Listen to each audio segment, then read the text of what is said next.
I need to get like a mixer at some point. I feel like that would actually help out a lot. You just have the musical... who the fuck is calling me? A restricted number. Cute. 1 second. Hello.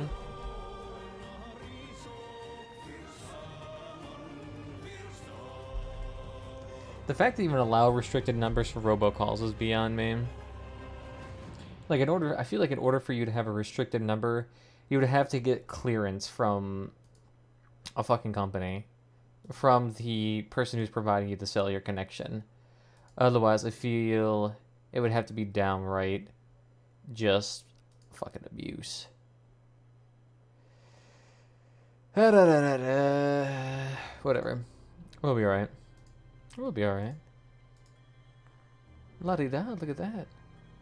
Fancy that worked. Actually, I want to take a look at ye old Reddit. Real quick.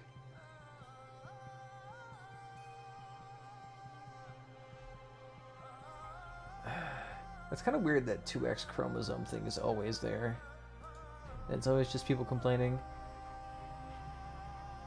Yeah. Still the same since I've been here.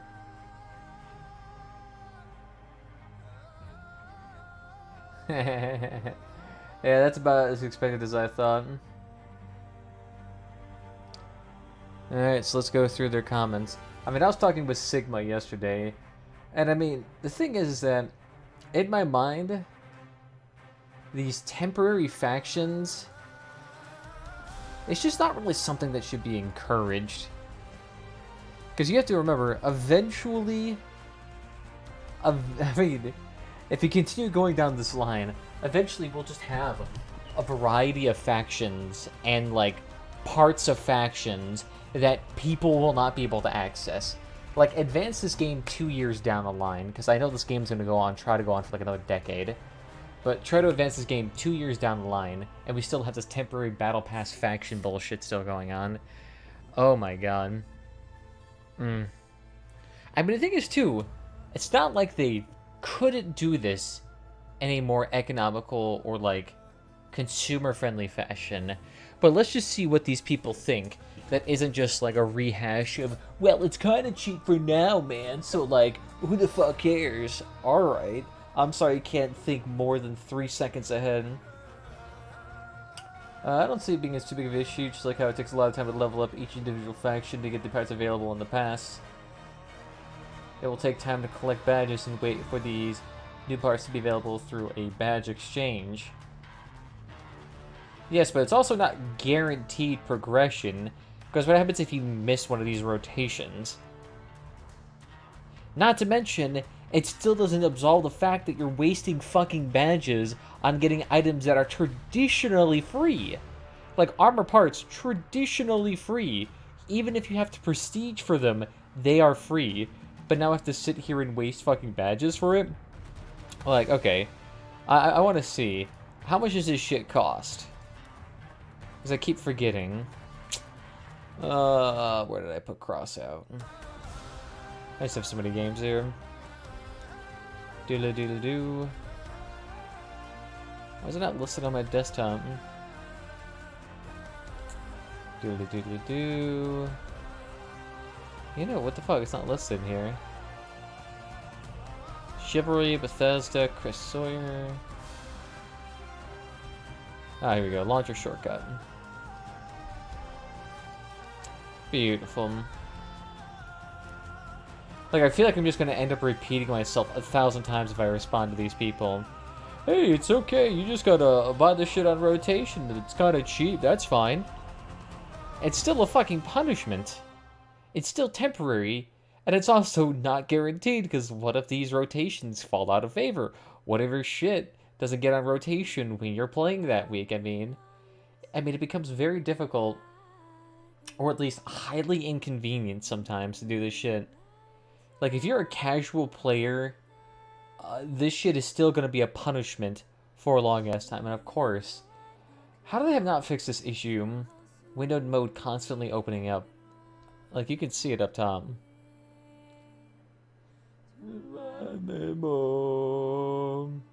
Oh, God. That's such a hilariously low resolution image. I don't even need to have a 28 int monitor to even figure out that's low resolution. Alright. 1 second, I gotta figure out this video shit. You just gotta full screen it. And then window it again. There we go. Oh, sale coins again. Fuck off. Badges, that's right. So let's see. Oh, wow, each one is 300, so to get all 4 parts, I would have to have... Ooh, let's see. What's 300 times 4? Why am I drawing a blank to this? 1,200, so 1,200 badges. 1,200 badges. Interesting. Do I have the... I wonder, do I still actually have that?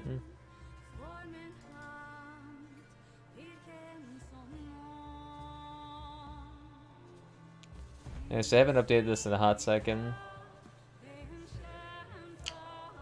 Yeah, so the issue is that this lot thing has changed, so it's going to be a bit different now. I mean, I could change it, would take me a hot second, but I don't care. So, 1.75. Oh no, that's scrap. Okay. 407. So 4.07. 175. Copper's going down, which is weird. 714. Let's just see. Because I'm kind of curious how much these actually cost in terms of badges. And the only way you can really figure that out... Oh, well, plastic's gone up considerably. 31, 35. So plastic actually may be number 1. And for 10 for electronics, 4.3. Yeah, so it looks like the higher end crafting materials have become more expensive now. Batteries, 0.75. These have gone down again. And then Pathfinder's crate, 326. 0.29. 326.29. Yeah, if you don't know what I'm using right now, I'm using this thing. And it just tells me the, Does this not zoom in again? Yeah, it basically just tells me, why am I drawing a blank to this? Why did my music go off? Shwink. Shwink.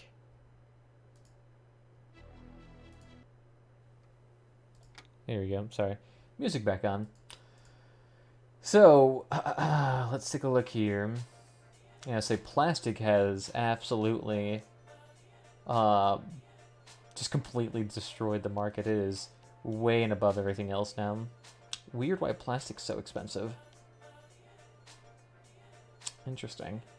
But yeah, profit per badge. So, 1.75. So that means if you have 1,200 to spend for all these armor parts, and you times that by 0.15675, I have to spend 188. Wow. Wow. That's how much profit I'm losing. Okay, to be fair though, let's account for taxes. So that's how much profit I'm actually losing. Still though, I'm still losing 169 coins per one of these things, since I'm not going down the optimal route of getting plastic. Now, of course, this would probably be like down to 0.8 or 0.7 to account for if everyone did this, or if you try to do this yourself. But still, even at this mark, I'm still paying like over 150 coins for something that should be free. How are people defending this? Am I going insane? Oh my god. Why are people defending this? This is... I mean, it's like fucking Stockholm Syndrome. I'm dealing with idiots. Oh my god. Although I shouldn't be like too angry, because I constantly have to argue with people online who are corporate bootlickers to a fucking fault. They'd be like, oh, it's fine that all their employees have to piss in bottles or paid barely minimum wage and live below the poverty line. Boo. Hey, what's up? How you doing, Henry? How you doing? Yeah, so it's still a freaking 150 smackaroos. Oh. And that's for just 4 of one armor part. There's like at least 30 or... I don't even want to say 30 or 40, but there's a lot. Like, for example, here... oh, it's not armor. There's a lot. Can I sort by faction type? I don't think I can. So where is it at? Oh my god. Just imagine this. 4 of them was 150. Look at all the parts that I have here. And all the parts that are on my car right now. If I had to individually buy these... Oh my god, I'd be spending thousands of coins. Hey, I invited you. In-game. That's alright, dude. I'm not actually in-game right now. I'm not playing Crossout. I'm actually supposed to be, I'm supposed to be editing my 1,000 subscriber special for YouTube. That was the whole point of this stream, not to play Crossout. But I got fucking side-railed like crazy with this, not YouTube drama. This Reddit bullshit. Like, the fact I have to argue with people about, like, why time-limited factions are... is beyond me. Like, I don't understand if people, like, just don't know, like, the economics of this. But... how am I supposed to explain to them that armor parts, which are traditionally free, costing potentially over thousands of coins for one individual faction, is generally a bad and anti-consumer idea? Like, how do I get it through their thick fucking heads that this is not something we should be encouraging? Especially when this game already has an insane grind. Oh, it's only us watching. I know. It happens. I mean, it's early. I mean, they just started streaming less than 15 minutes ago. It's not like I'm gonna get, like, 75 people in here like that. But yeah, okay. I only got through the first sentence of that dude's article. What else did he say? Let me zoom this in so you guys can read it too. Let's take a look here. It will take time to collect badges and wait for these new parts to be available through badge exchange. Yes, but it also costs you badges, which in itself means that you're going to be spending money that you could traditionally use to purchase other aspects of this game, to purchase items that you should be getting for free. Or at least have been traditionally getting for free. It's just like those who happen to play during the Battle Pass get these items a bit earlier than someone who might miss a lot or not have gotten so far. I don't see the big bad or idea. I'm seeing being a bad idea at all. Frickin'. Do you like the football event? Yeah, I mean, the football event's alright. It's not my cup of tea. I find it to be terribly boring. And the first year I played it, I tried to get all the items, and I just crashed halfway through it. It was just... put a gun to my head. I'll never play it again.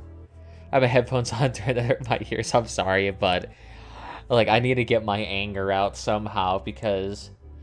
dealing with this type of shenanigans all the time... make my blood boil. I don't like it too. Yeah, let's say I don't imagine very few people like it. Maybe Brazilians like it or something, but and people who like what's that mode called? What is it called? What is that game called? That's a standalone soccer game based around cars. It's basically a direct copy of that. What is it called? Rocket League. That's what it is. Yeah, so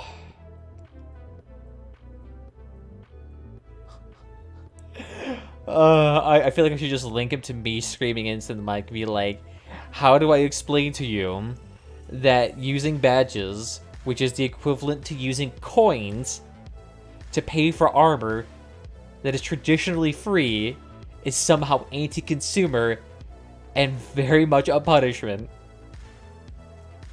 Not to mention that there is a distinct possibility that a person may not be able to get these armor parts and cannot get them in the fashion they desire because some of this crap may be out of rotation. Oh, it's okay. I gotta go now. Alright, I'll see you later. Bye. I'm sure I don't understand the most. That's alright, my dude. That's alright. I actually have strangely a lot of German and Russian people in here, so... Ugh. I don't want to bring up a dead form too, but I'm just going to respond.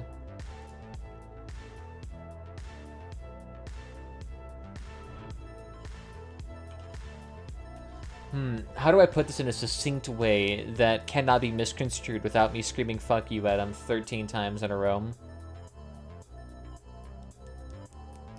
How do I do this? How do I do this? When do you want to play Crossout? It's going to be a while, my dude. I'm probably not going to be able to play it today. So, just letting you know. Sorry if that's what you came for. Because it's most likely not going to happen today. Alright, yeah. I'm not even going to respond because, one, this is a dead form, and two, they're not going to see my point anyway. I don't see the big problem either. You have 7 available factions. 7 available factions. 7?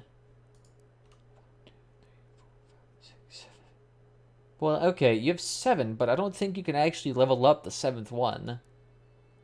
Not to mention that 3 of the factions are kind of emaciated. So I would mark that down as to 6. Because the 7th one is a temporary faction. I don't think... Is there an 8th one in the game yet? I don't think there is. Because the Doomsday... I'm not playing, my dude. This one is not a new faction.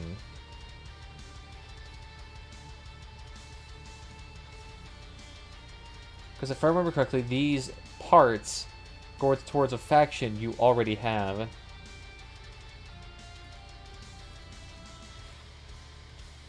If I remember correctly. Yeah, because these are all supposed to be Dawn's children and other shit. Yeah, that's right. Yeah.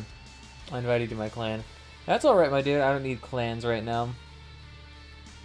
I'm not in the market. Like I said, I'm not returning to Crossout, quote-unquote, just yet, so you can chillax, my dude. Oh yeah, and this is already Sigma. I've already argued with him, and he stopped responding because he just blatantly missed my points. And, like, wouldn't, like, actually engage the topic.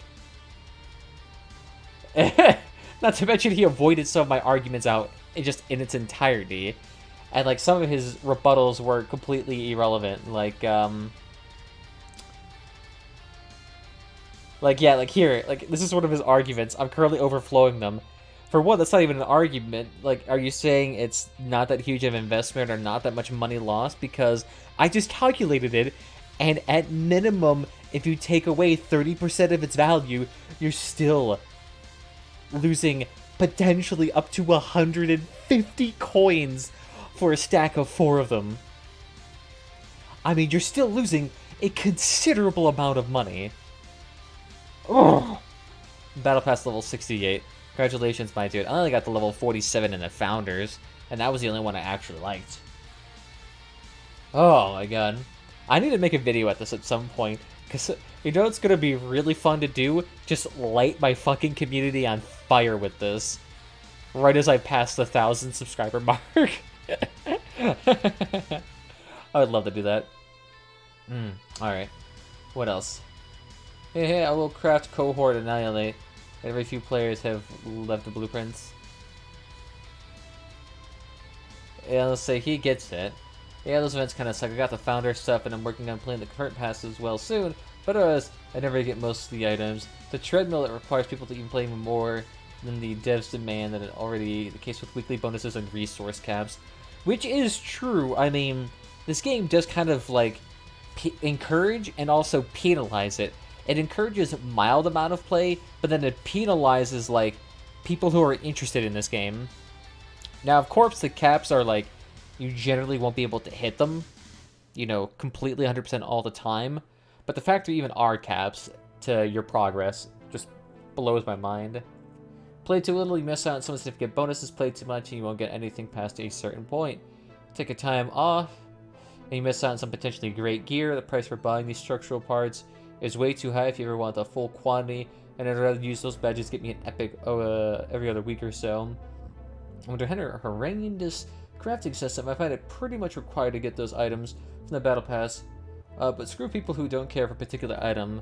as those fused ones, of course, can't be sold, and particularly those, the founder's items, are a pain to craft unless you fancy hop in factions for multiple days, or to buy stuff from the market. For how essential crafting is to the game, it's really in a bad place. Like, alright, that's I find that completely reasonable. For the most part, yeah. I mean, there's really not a whole lot to disagree with this.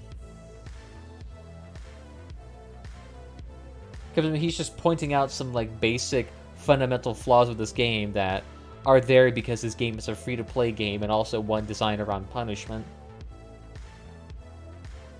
And he also gets at the fact that the badges also cost you something in the end. Like a point that people are missing entirely.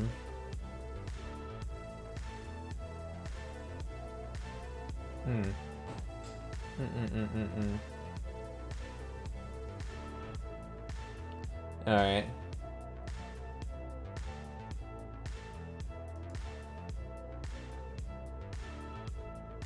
Shouldn't let me delete all of that because I'm not sure what the hell that is. It's just those who happen to play during the battle pass get the items a bit earlier than someone who might have missed out. Is that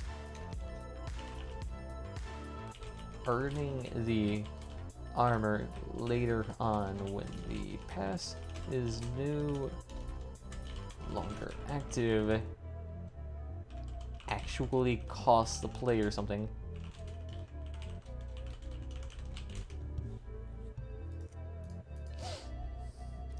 Badges, which can be exchanged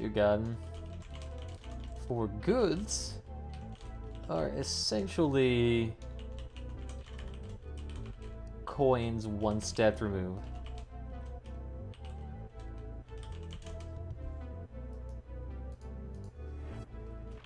I just... some rough calculations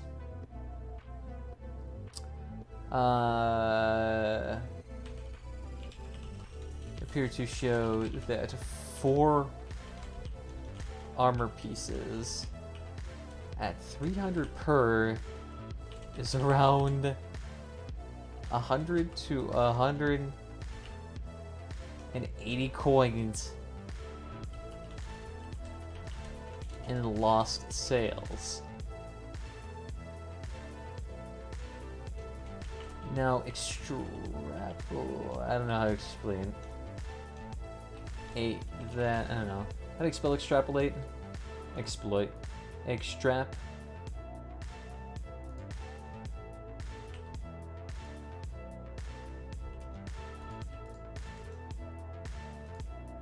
Oh, missed. Okay. When you're playing cross-out, I passed. Sorry, that's all right. I won't be playing cross-out today. And, well, you're German, that's right. So let me put it in a way that you can understand. Let's see, English to German. Playing that game today. Sorry for the inconvenience. Alright, let me see if this is easy to understand. Ich werde dieses Spiel heute nicht spielen. Entschuldigung für die Unannehmlichkeiten. Hopefully that's a bit easier to understand. I feel like this is passive-aggressive to use Google Translate. Alright.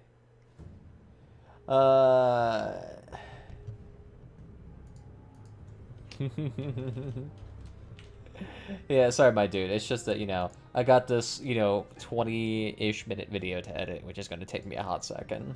Especially if I do anything fancy.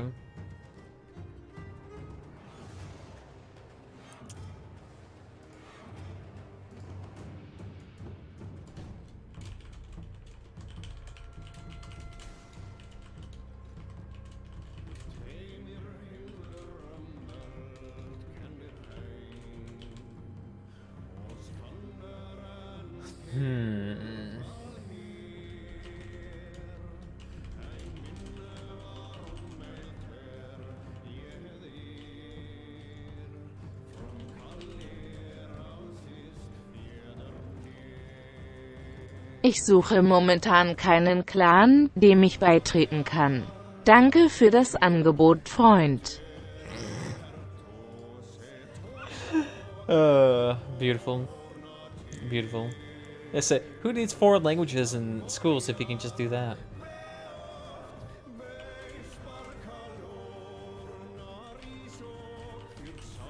Parts there are.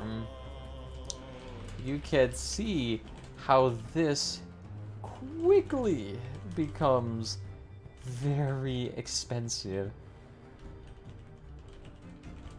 and would take a long time for the average player to grind out for something that is traditionally not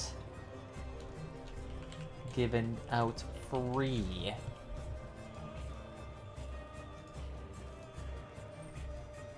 Oh my goodness. Oh my goodness.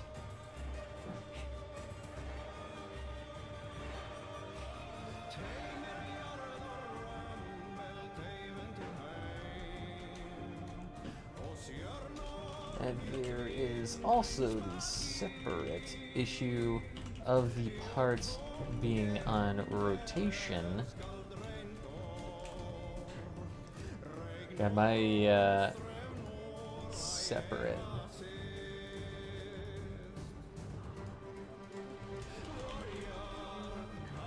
Which means, given some bad timing, makes it so players have to either wait for the rotation to come back around, or may just simply miss the parts outright.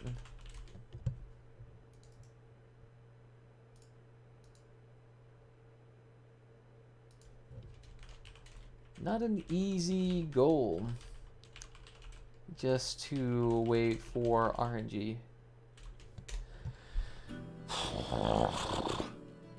Almost go off in 15 minutes. That's alright, my dude, Arena. I appreciate you being around here. It's very nice of you. Alright. Let's not get distracted here. Let's not get distracted here. Ooh. Oof. Sorry about that. Alright.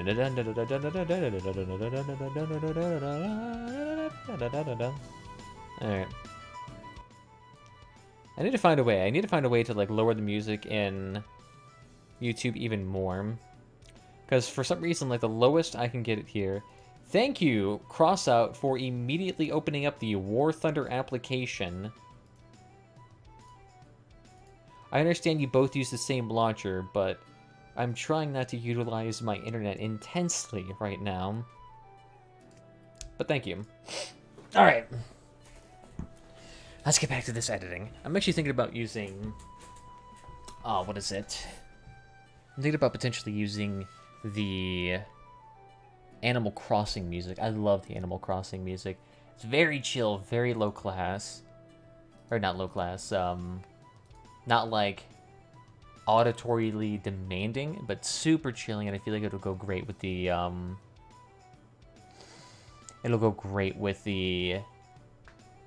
feeling of this game. So let me see. Animal Crossing. I put crossing and then accidentally typed cross out instead. Oof. Oh, I love that. Good shit. What coding programs are we using? I'm doing YouTube too. Well, currently right now I'm using an old version of Sony Vegas Pro. It's called the Sony Vegas Pro 14. And I'm only level. Yeah, it's all right. Sony Vegas Pro 14 is super cheap application. I got it for like a humble bundle for like $14, and I can't imagine it's terribly expensive on Steam. because I think you can find it on Steam. Let me see if I can find it. Sony Vegas Pro.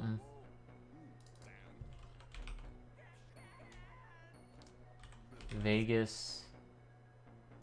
Here we go. I don't...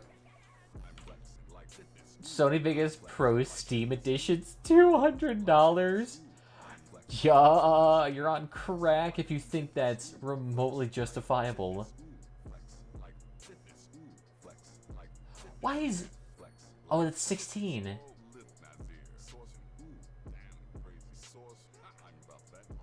Why is this shit for $300? I bought this thing for like a nickel. Let me see if it's like cheap on G2A. I know G2A is where they sell a bunch of stolen games, but there's no way I'm paying $300 for software that is ancient. Sony Vegas Pro 14. Vegas Pro 14.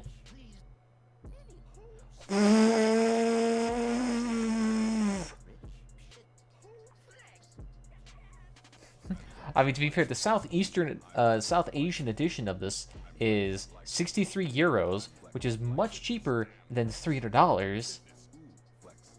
Weird. Why is it so expensive? Yeah, the same. And before I even had this, I just used a pirated version of 13, which was just about as good. You could try seeing if you could find a Vegas Pro 13 edition for uber cheap. Yeah, no, Adobe, get the fuck out of here.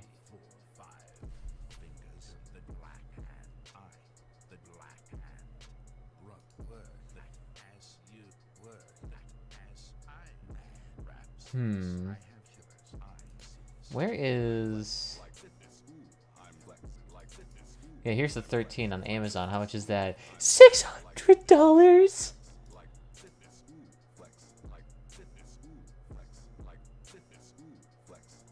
Who would pay $600 for fucking Vegas Pro 13? This shit doesn't even support Windows 10. Whoa, my god. I do not even feel remotely bad for pirating this shit. Yeah, I would say I would get Sony Vegas, but wait for that shit to be on sale. There's plenty of free video editing softwares out there, and if you need to make thumbnails, I'd recommend using a free thumbnail thing like a GIMP, which is like an open source open source version, which is super useful. Wow, thank God I did not show this on stream, because they're literally showing hentai advertisements. Love that. Good shit. So save video as Animal Crossing music. What was this, 3 hours? It's a 400 megabyte file. Hilarious. There's so much music. Still though, the fucking... the audacity. I can't get over that fact. I mean, I've burnt my bridges with this I mean, I probably haven't because I don't know who I am, but if they ever find that shit and like how much shit talk I have trashed on them and like how much I have bad dogged their name, I'm more than certain they wouldn't care for me at all. Hilarious. Boop. And let's place it over here. Gooch.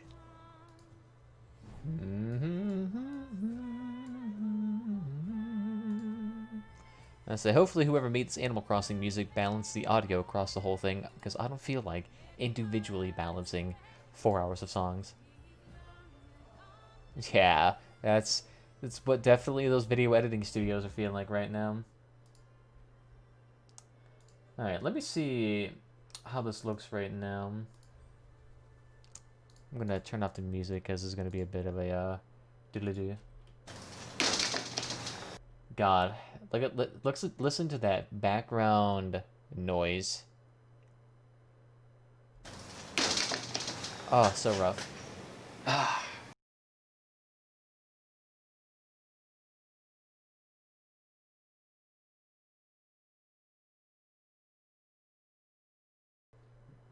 Not too bad. Downside, I probably should. I don't know. What's the audio level here? So it reaches a maximum of 18. It's much louder. Oh, it's still 2.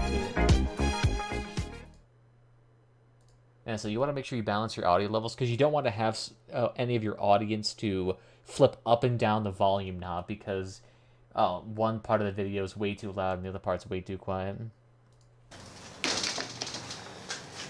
Alright, let's see if that's better now.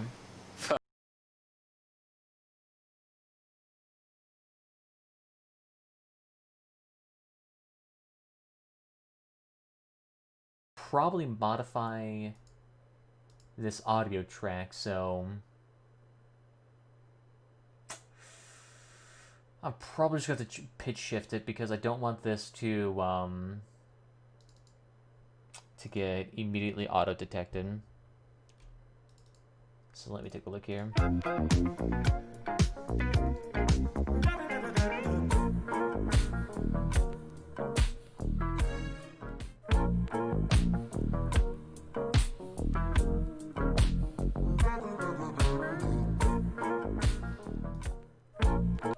Actually, I kicked one of you out of my clan to invite you. Whoops, sorry, my dude. That actually, I mean, it's not as upbeat, but it fucking grooves.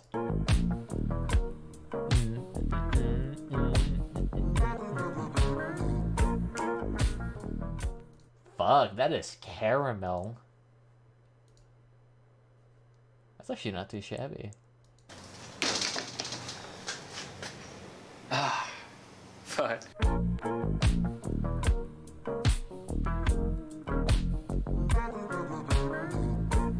It's funny though how shifting down the semitones of this audio for whatever reason slows it down like dramatically. So instead of just being like boop boop, boop boop, it's more like it's a completely different tone whatsoever. It went from like an upbeat song to a Marvin Gaye thing where I'm about to flesh pound the fuck out of me. But all right. So yeah, the audio here is quiet because all you could hear in this was basically just the whatchamacallit. All you could hear was the air conditioning unit. A lot of air conditioning units right now because I've made my desk pretty much in 90-degree heat with like 80% humidity. It was ungodly hot the entire time. Your stream next day? Potentially, my dude, potentially. So keep your eye out. Just letting you know, I do notify people of when I stream on Twitter or Discord, which you can find in the description of the stream down below. So if you follow, probably Discord's the best option. You'll get notified whenever I go live. So best place to look for those notifications. Okay, yeah. So I need to establish an intro here at some point, and what I'm going to be doing. I don't know, how many seconds do I have to do that? About 10-15 seconds. It's not too bad. I'll come good, my dude. Yeah, as I say, it's only going to be a small thing just to probably edit again. Maybe some, whatchamacallit, maybe some cross out, maybe. Depends. I might actually be doing, what is it? Might be doing Rimworld, to be honest. I like doing Rimworld. I haven't done that in a hot second. Yeah, there we go. Alright. So let's see. What should I do? Should I actually use my furry face for this? It's hard to say because I noticed that for whenever I use my furry face, I have about a 10% dislike ratio higher on it. Plus, I already have a presence in this video, so I feel like I don't need to establish it twice. So having two things that represent me might be a bit confusing to people. especially considering this video might reach a more broader audience since I'm making a desk for like $70, which actually might be a very appealing thumbnail. Person creates a desk for $75. Actually, I'm pretty sure that's what it is. I don't know. What did I say in my Reddit post? Because I remember the price is better there. Oh well. Let's zoom that out.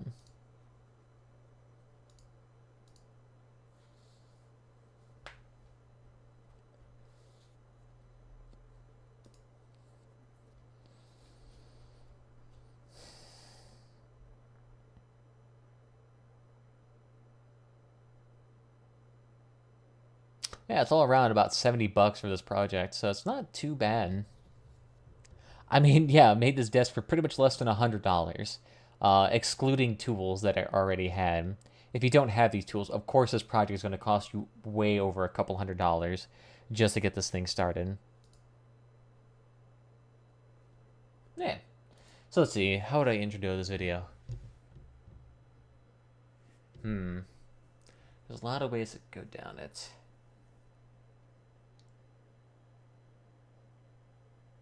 I mean, I've already established that I'm making a desk for...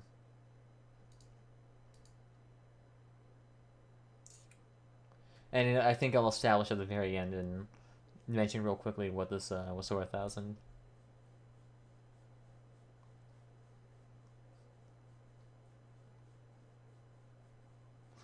And I guess I can briefly mention throughout this video, yeah, because I have like a huge section here that I can use to work with here. Plus, I can just get like started right off the bat with this thing too. Yeah, why not? I actually wondered if the audio is going to be able to work here. No, we'll see. I hate doing voiceover sometimes because I feel like I end up doing it 1,000 times because there's 1,000 different ways you can articulate a point. But you also then can balance it with the fact you must be entertaining.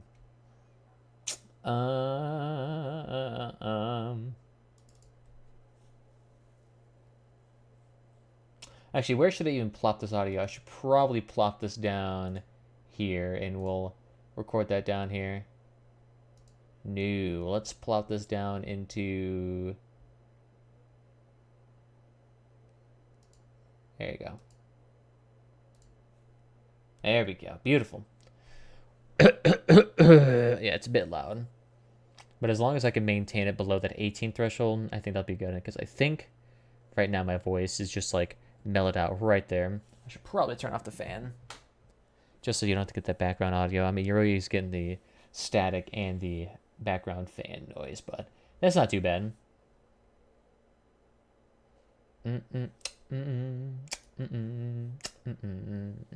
Fuck, now I want to listen to that song now, but that shit's copyrighted. So copyrighted too. More than because that was a very popular song. What was I doing?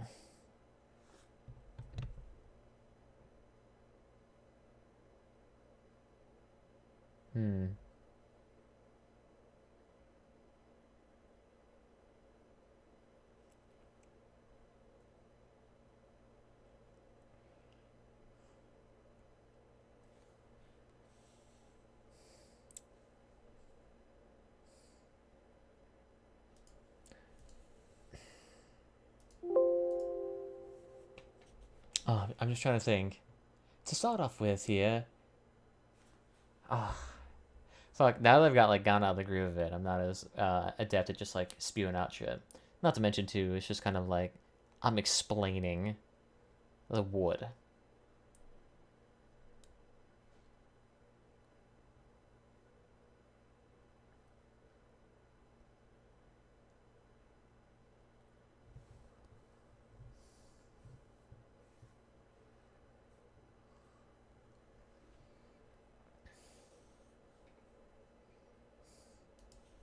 Hello everybody. So today I actually want to do a nice little project here where we're going to actually turn these two beautiful 90-inch pieces of live edge wood into my brand new desk that I'm going to be able to edit off of, just as like a nice little experiment and to celebrate hitting 1,000 on YouTube. So let's get started. Alright, so let's go ahead, trim that up, bring that in a bit. Trim that in, bring it in a bit. Hello, everybody. So today, I actually want to do a nice little project here where we're going to actually turn these two beautiful 90-inch pieces of live edge wood into my brand new desk that I'm going to be able to edit off of, just as like a nice little experiment and to celebrate hitting 1,000 on YouTube. So let's get started.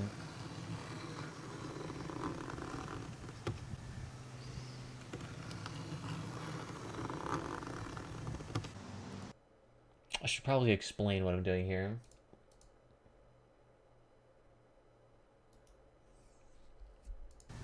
So to start off here, we're just going to be marking a couple of, how do I want to explain it? Yes. How do I want to explain this? So to start off, I'm just marking up the dimensions of this desk. Because right now we're going to be aiming for a 50 by 30 by 30 inch desk that fits nicely in my room and is a bit larger than what I already have.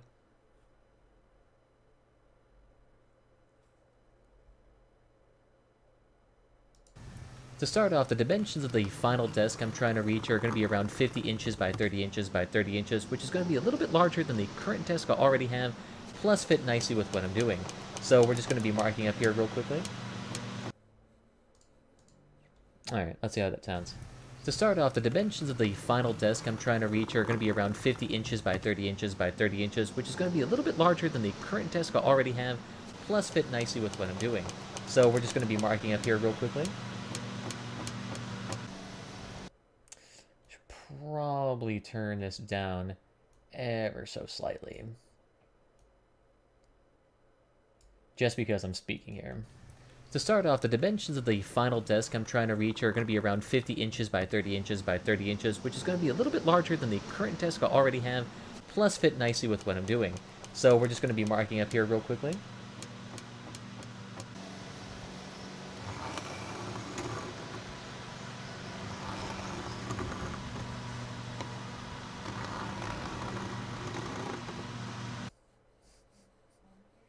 Alright, seems to be working. Seems to be working. Be nice if it didn't have any background fucking disturbances, but that's what happens when you rent out shitty rooms. Yeah, but it is though. It is what it is. Ooh, I'm going to balance the audio too for the Animal Crossing music. Whatever. I say this thing doesn't really go out too well. I can also just raise all the audio a little bit, raise the noise floor, and see if that helps out.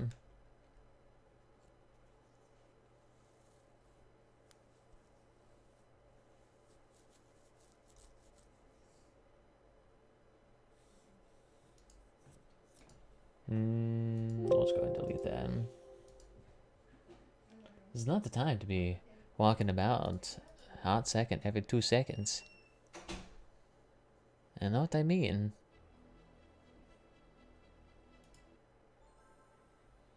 Breton boys, no. No, not the Jib. So let's see, what else here? What to explain here? I guess should explain that I am cutting this desk to approximately 50 inches and cutting off a little excess here due to or just cutting a flat line across it here. Yeah, I think that'll work out. Yeah, because originally I was just going to kind of cut it off at this 50-inch mark right here, but that seemed like a lot of extra wood that was wasted. It's like nearly a foot gone, so why not? Plus, that allowed me to have longer legs, which actually, the larger legs actually might be a big of a downside because my chair doesn't reach high enough. But I'm more than certain I'm probably going to shave down these legs at some point. I mean, I've already stained the fuck out at the top. But damn, does it feel nice to have live edge raw wood. Like it feels like I'm petting timbers. So the current plan here is that we're going to be kind of... I seem to have a drink every time I try to speak. So the current plan here is that we're going to kind of shave off one edge of the live edge so that we have two flat edges in total that we can use to join together as kind of like where you stack two binders together. And plus we're also going to be extending the cut all the way to 55 inches due to the fact that the circular saw does have a leading edge on it, as I point out here. So we are going to have to cut a little bit deeper than I'm going to like, but that is what it is. And still, the fact that the desk is going to be 55 inches cut, we're still going to have around 35 to 40 inches left of excess that we can use for whatever. So that'll be interesting to use. Plus, not to mention that we couldn't really try to make the two pieces and keep both live edges because the desk itself would be quite large, and two, part of it's already damaged, and three, I don't have enough epoxy to fill in such a large gap. Plus, not to mention that would actually be kind of a difficult thing to do. Well, I'm going to need to delete that because now there's that giant ass squeak in the audio. My god, is this... like, out of the past 2 hours, is this really necessary at the time to be fucking around? Oh my goodness. Alright. Whatever. My goodness. I can hear it clearly through my audio, so I'm not sure how it sounds for you guys. I imagine it sounds quite a bit louder.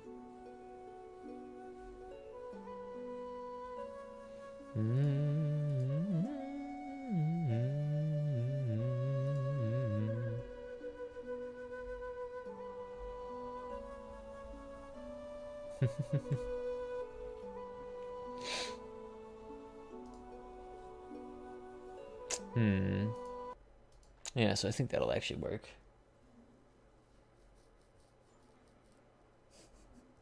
It is strange though, because the thing is, I have sound foam in here, and I have kind of like sound insulated the room, but not that much. And that's at the point where it's like a hurricane could be going on and I could still record audio. It's not really that's the case. But to be fair though, to get to that point, you would have to have so much sound foam to make it work. So much. Or I guess you could go down kind of like the cheaper route and just fill garbage bag with extra clothing you have, or nail blankets to the wall. Probably not the best idea. So the current idea right now is to trim off two of the live edges here, since both of them are kind of damaged already, and kind of join them flat already. And the reason why we're not doing it the other way, where we can preserve both live edges, is that it's not really kind of possible. Doesn't really follow. So the current plan is to kind of chop off two of the live edges here and join them together in a kind of a semi-flat piece, probably use some screws to join together with a pocket hole jig. But we also extended the cut to 55 inches here due to the fact that the circular saw I'm using does kind of have a pronounced leading edge. So we are going to have to adjust for that a little bit in the dimensions we're going to be cutting off. But still, it's going to give us around 40 to 35-ish extra inches to use for legs, which is more than enough because we only wanted this desk to be about 30 inches high anyway. And as you can see, two of the live edges are already partially damaged, so cutting them off is not really going to be too much of a loss here. So eventually we're also going to try to preserve the rest of the live edge with polyurethane so that we can kind of keep it preserved. But overall, I think we actually have a semi-decent plan so far. Let's just get started with it. Alright, so I can probably trim off some of the audio. So the current plan is... So let's fade that in a bit. Fade it out so it isn't too abrupt. So the current plan is to kind of chop off two of the live edges here and join them together in a kind of a semi-flat piece, probably use some screws to join together with a pocket hole jig. But we also extended the cut to 55 inches here due to the fact that the circular saw I'm using does kind of have a pronounced leading edge, so we are going to have to adjust for that a little bit in the dimensions we're going to be cutting off. But still, it's going to give us around 40 to 35-ish extra inches to use for legs, which is more than enough because we only wanted this desk to be about 30 inches high anyway. And as you can see, two of the live edges are already partially damaged, so cutting them off is not really going to be too much of a loss here. So eventually we're also going to try to preserve the rest of the live edge with polyurethane so that we can kind of keep it preserved. But overall, I think we actually have a semi-decent plan so far. Let's just get started with it. Yeah, that's fine. So what we're going to need to do is we're going to need to cut that off, which is fine. Eventually we're also going to try to preserve the rest. I think it's because in that video clip, I originally mentioned how my pinky can't move because it's broken. It's still, I mean, it's not really broken. It's post-op now, but pinky not having good time. Oof. Yeah, this is lagging a bit. I guess it makes sense though, because I'm recording currently to my hard drive.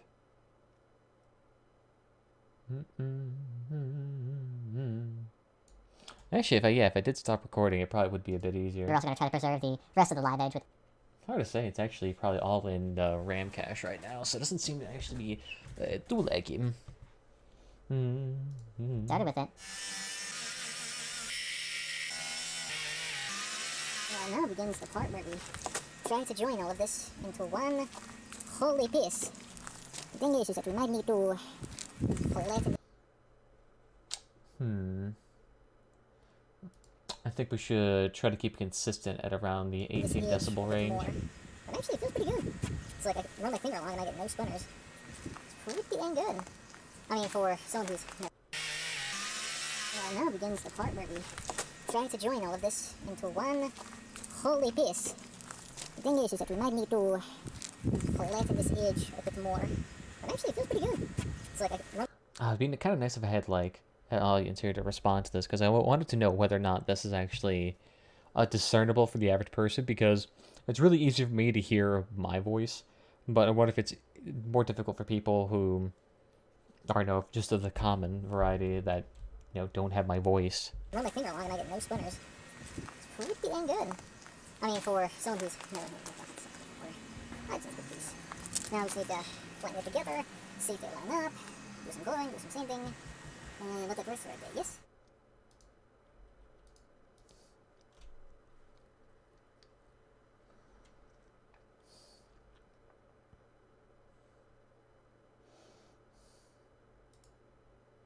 Yes?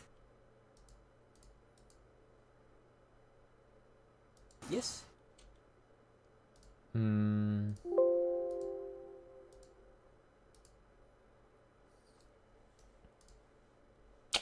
Well, how do I want to bring up the fact that this desk is warping?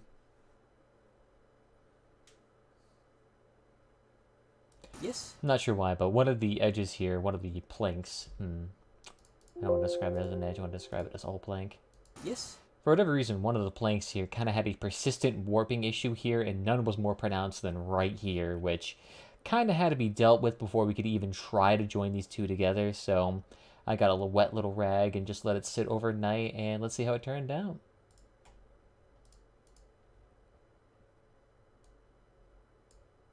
I keep saying, let's see, let's see, let's see. Yes? For whatever reason, one of the planks here kind of had a persistent warping issue here, and none was more pronounced than right here, which kind of had to be dealt with before we could even try to join these two together, so I got a wet little rag and just let it sit overnight, and let's see how it turned out. Alright, let's see if it worked. The blue appears to be slightly even. One's lower than the other. But it doesn't matter much. Now you can see that that helped out a lot. At least for the most part, I don't see any major curvature. Alright. The issue is, though, that can easily come back, because the thing is while the wood's a little bit wet still, what'll happen is that as soon as it dries out again, all of those vacuoles inside the plant cells, the tree cells, will just shrink up yet again and bow to its original contour for whatever reason. Yeah.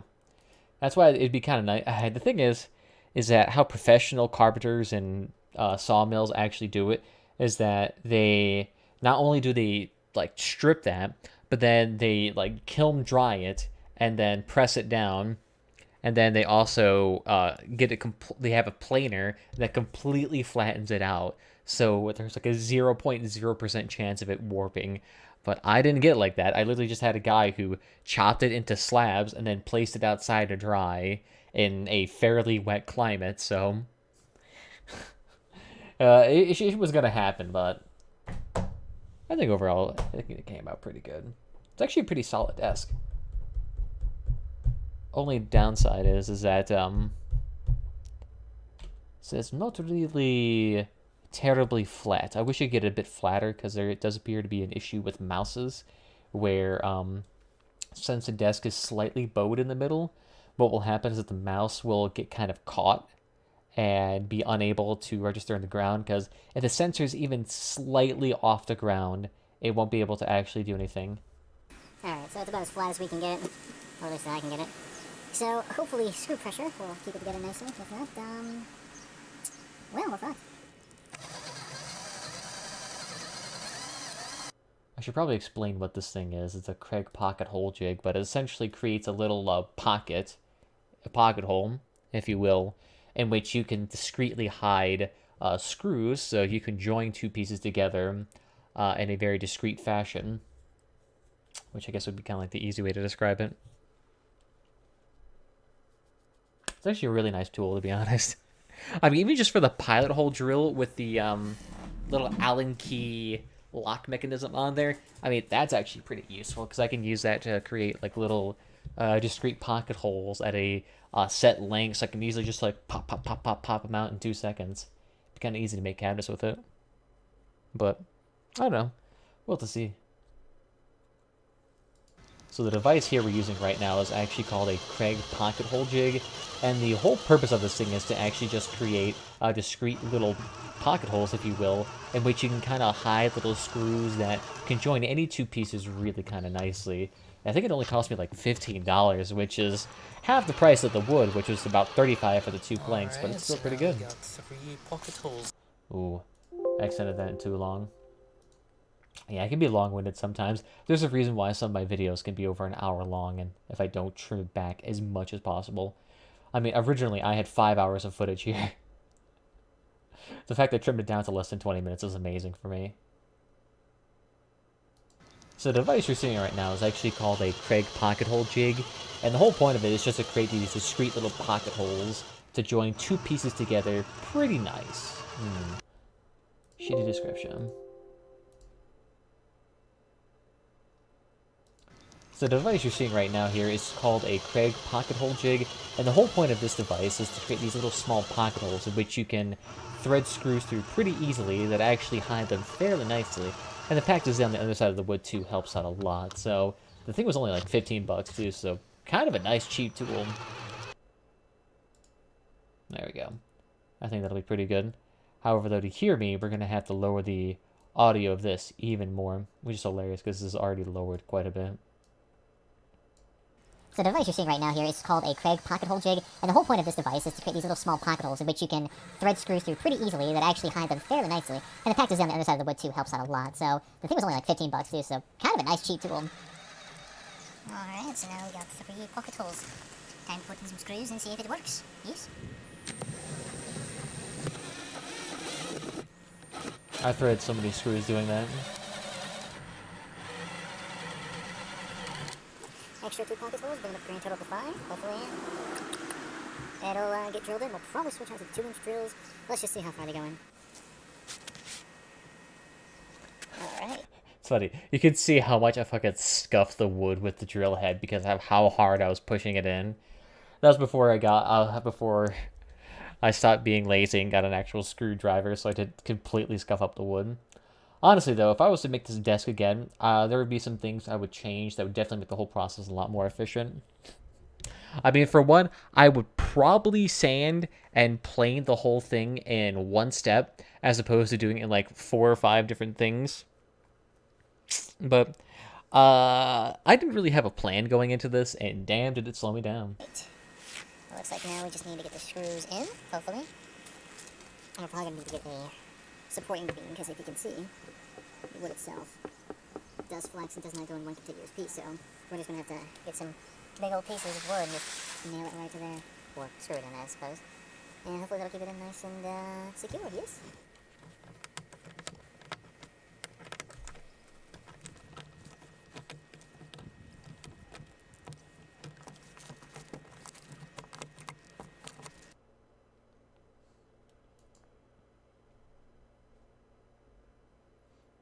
What should I just say here? Quickly tightening in the screws here, just so the wood's it's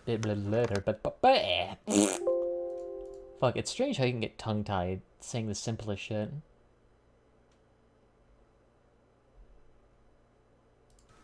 Just tightening the screws down a bit so that the pieces of wood are a bit more snug before we go ahead and cut ourselves a couple of supporting beams here to make this thing a little bit less wobbly.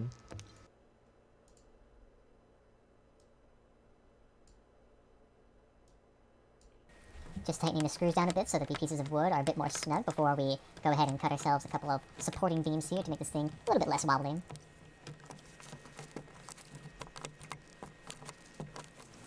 Alright, since the wooden planks are approximately about 1 foot at the top, I'm just going to make 2 foot-long braces to go on either side of the desk, so hopefully we can start on that. Yeah.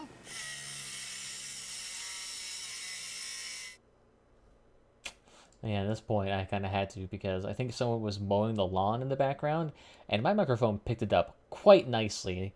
I mean, yeah, it's quite loud. So yeah, we ain't using that audio, which is fine. The thing is, I'm using a directional microphone on my camera which points forward, so it doesn't really pick up audio behind it very well. Nor did I have like a little lapel mic that I could just attach to my collar and use for that, because those brother truckers can get absurdly expensive.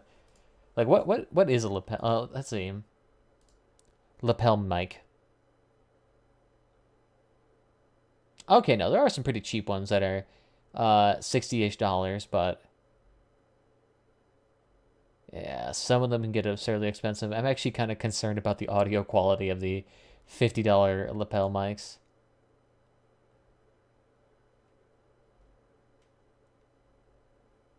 Yeah, I'm gonna be all concerned of that audio quality. I could do that, but at the same time, I'm also not really going to be spending $50-ish for a fucking lapel microphone, especially when I don't make any money from this damn channel. Although I shouldn't say that. I technically do make money off of the Patreon, but that's only $1 a month. Hey. Alright, let's take a gander here. So what do we need to put here? So I decided, instead of using this giant chunky wood here that was, over an inch thick and not really very wide, I decided to go with a smaller, thinner version with pine that's a bit wider, that should actually be able to support more area of the desk and make the desk a little bit less wobbly. Not to mention it's also lighter, so it won't add too much weight onto it too. I think that's a pretty good description. Right off the bat, a lot of right off the cuff audio takes. I mean, I'm not going to be like one of those people that scripts out everything, throws in a joke every 2 seconds like some ADD channel that you see. Downside is I'm a bit autistic. So I decided, instead of using this giant chunky wood here that was, over an inch thick and not really very wide, I decided to go with a smaller, thinner version with pine that's a bit wider, that should actually be able to... Maybe I should throw out like a little small one now. Yeah, fuck, I sound like a cancer victim whenever I record audio. But the thing is, too, like, for whatever reason, like, my recording, quote-unquote, voice is just always makes me coarse and froggish in the end, for whatever reason. Not sure why. I think it's just because I'm not used to talking this much. So due to this wood being a little too thick, we're going to have to change it out for this smaller but thinner pine wood that's a bit wider and actually a bit lighter, so it should actually provide some general more support and more surface area for the larger planks up top to actually rely on. Not to mention that it's still decently strong, so it can support the weight of these approximately 2 40-ish pound pieces of wood. I mean, these things were really fucking heavy. I mean, because I think it's hardwood. But I am not confirmed on that. I am not sold on that. So due to this wood being a little too thick, we're going to have to change it out for this smaller but thinner pine wood that's a bit wider and actually a bit lighter, so it should actually provide some general more support and more surface area for the larger planks up top to actually rely on. Not to mention that it's still decently strong, so it can support the weight of these approximately 2 40-ish pound pieces of wood. Disc no longer bending. Beautiful. Alright, well, now since we have the pieces in here and this thing moves as one contiguous piece now, and it is nicely in place, like it's not gonna move. We can start working on the legs. So, like I said, we got 2 planks, and they're ready to be trimmed. Although I guess we gotta start measuring out 30 inches for the legs though, and then cut them on the saw. Then we'll be good. But yeah. And so if anything, I'd probably want to reduce these legs to 25 inches because, I mean, 30 inches is actually not too bad. Can I reasonably stand and work? Yeah, I could reasonably stand and work here too. Downside is though, I'm gonna be looking down at my monitors the whole time. So if I had like a way to make my monitors stand up, that'd be great. Like if I had a pivoting arm, that'd be beautiful. Or a wall-mounted one too. Ooh, that'd be sexy. But damn, that'd probably pull out the drywall. Alright, legs are marked at 30 inches.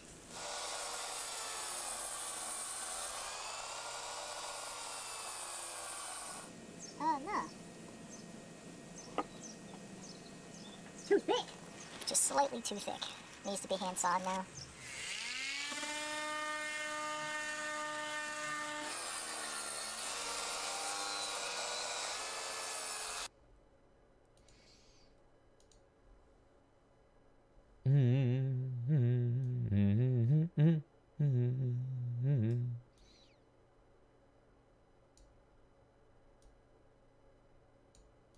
You know, sometimes the focus on the camera is kind of cool. Sometimes it is not. Zoom that in a bit.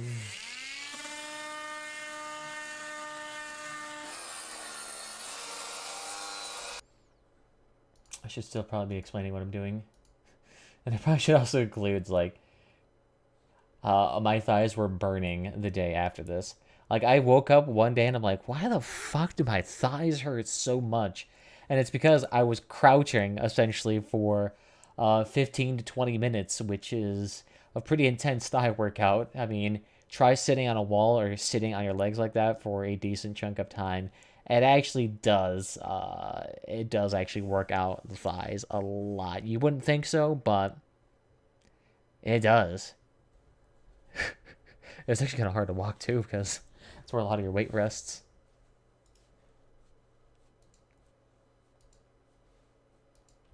Just slightly too thick. Needs to be hand sawed now. Even though the audio level isn't higher than when I'm speaking, it still feels louder.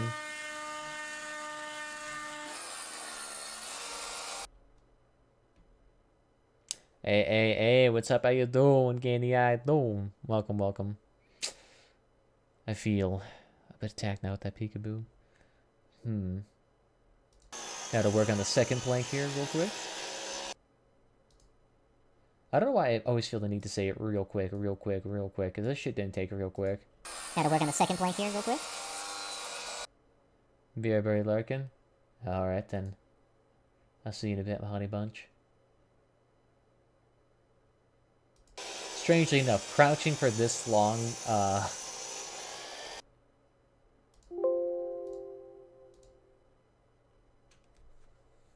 I'm not sure if this is sad, but crouching while doing this actually made my thighs burn like crazy the next morning. I do not know why.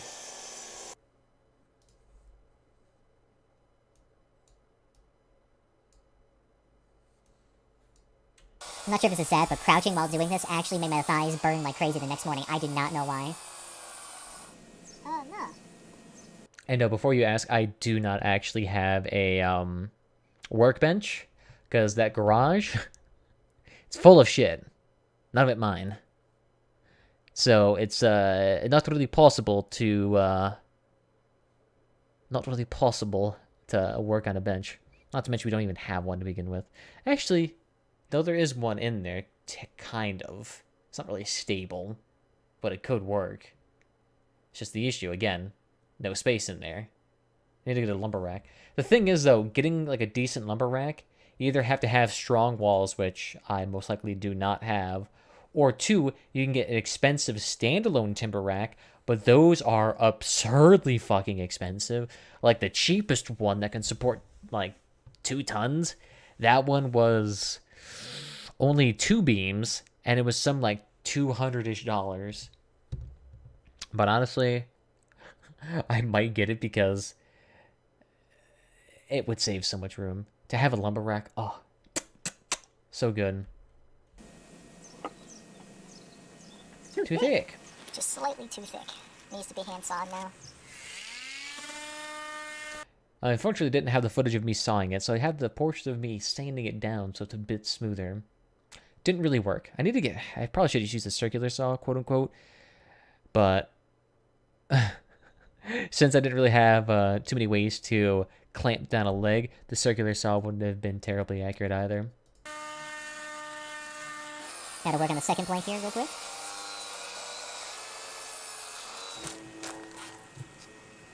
Good enough for me. Just look how not straight that is at all. It's like this one coming down at like a 5 degree, and this one's flat. Ugh. You can tell this wasn't like the highest quality desk job that I could have done, but at the same time, I have zero fucking carpentry skills.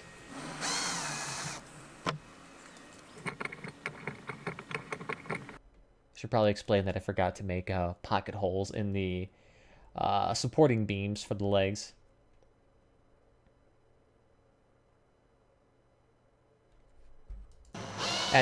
Oh god, I should probably turn that down. What's the audio level of that? It's actually not too loud, but it's going to be overpowering for the audio. There we go. Yeah, a lot of audio balancing. I can see why there are some professional audio engineers where they have to remaster video and it does take a long ass time. What was I gonna say here?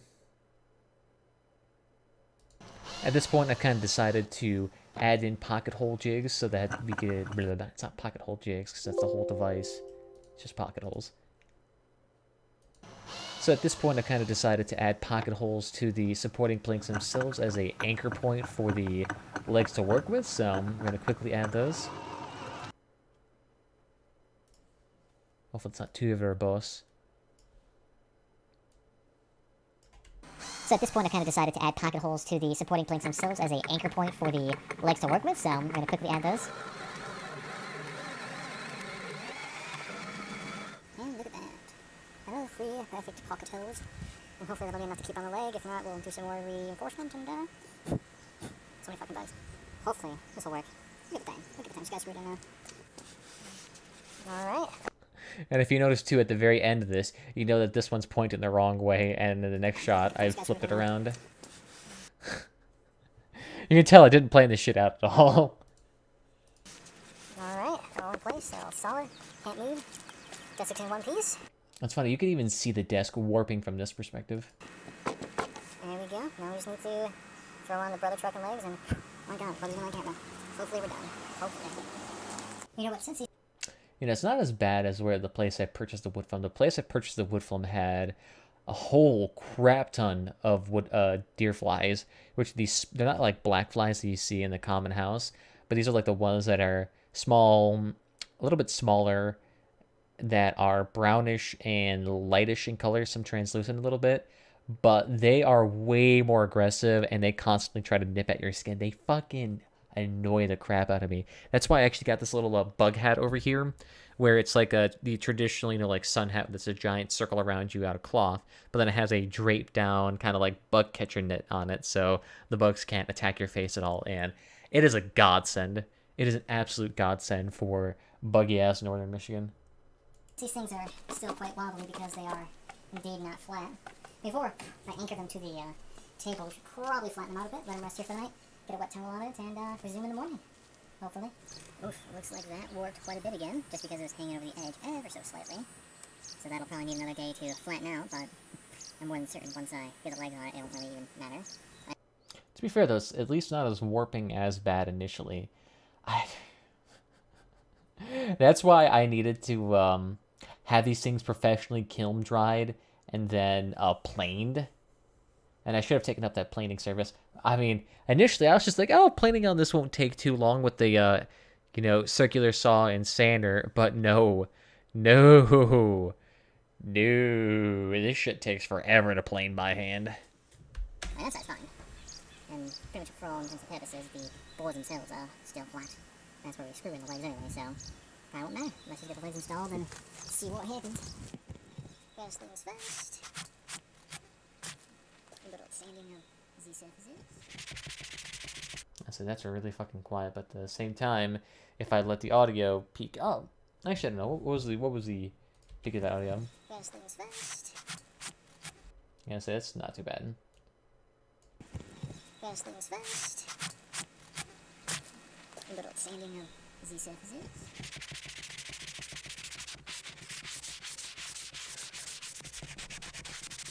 It's always funny seeing footage like this. It's like traditionally my shit's in 720p, 30 FPS, 60 FPS, and then just seeing 1080p footage that's like super nice, high color accurate, that actually has a decent amount of how would I describe it? Like dynamic range in which you can see the differences between like super bright whites and super dark darks, and being able to see that is hilarious. Even if the oh, I will say this thing doesn't really have high dynamic range here. You can see that the wood is losing detail in its whites, and that the garage itself here has actual, you know, no whatsoever. A few bricks to keep this up. Well, a few bricks to keep this up. I'd also adjust it pretty well though, so I mean, hard to say. Let's definitely keep this at.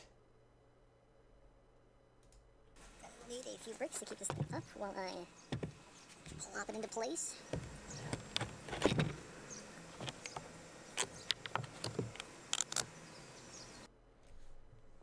The bricks actually did help actually quite a bit. And this like gave me the least amount of issues.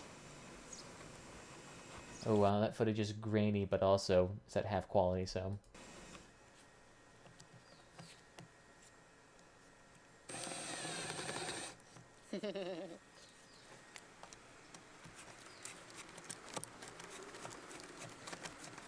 Still with my fucked up hand that was still had pins in it.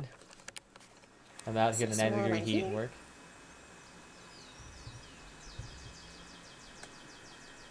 Pretty sure I don't need really to explain any of this. Like, screws go into screw in the leg, wood glue to fill in the gaps and to adhere both surfaces together. It's not really.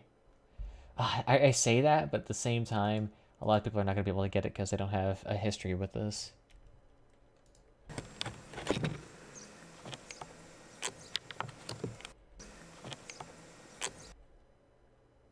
Clamps to keep it in place.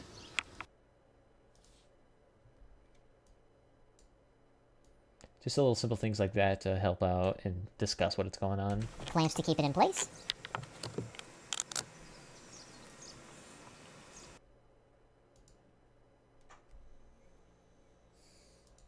Wood glue to help join the legs to the supporting beam as well as to the flats of the tabletop, so hopefully provide a little bit of extra security. That's a bit too long, a bit too verbose. Some wood glue to adhere the legs to the top of the desk as well as to the supporting beams.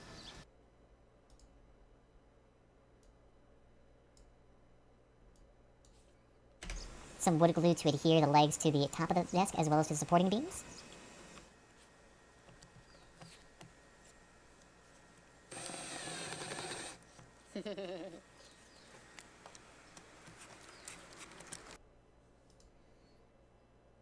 Do I need to... No, this one's obvious. Because I already explained what the pocket holes are for. At least it should be.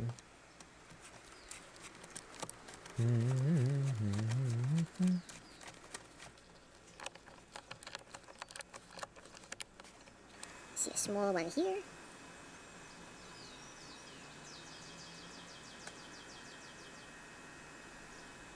It actually is surprising how little wood glue you actually need to make like a obscenely strong joint. For whatever reason, just like a little bit of wood glue on the flats, like half an inch connection, and like that stuff is not coming apart unless you're trying to break the wood. Oh, see, look at that. All the glue just came up. So now it actually forms a tight seal. Beautiful.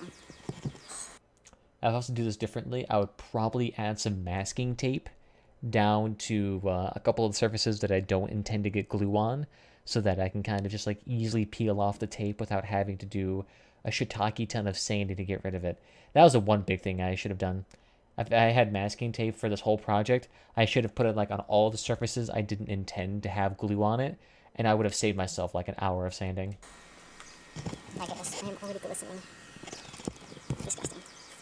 Disgusting.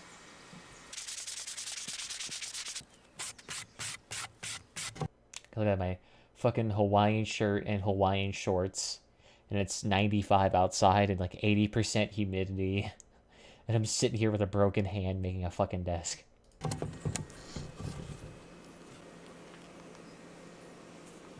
As you can see, this one has a very pronounced gap. So you definitely have to do a lot of screwing to get that in place.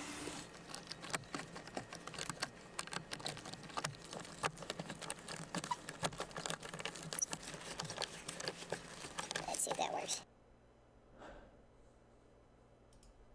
Let's see, what did I post after this one? And that was with me telling me that I'm going to trim off the edge too.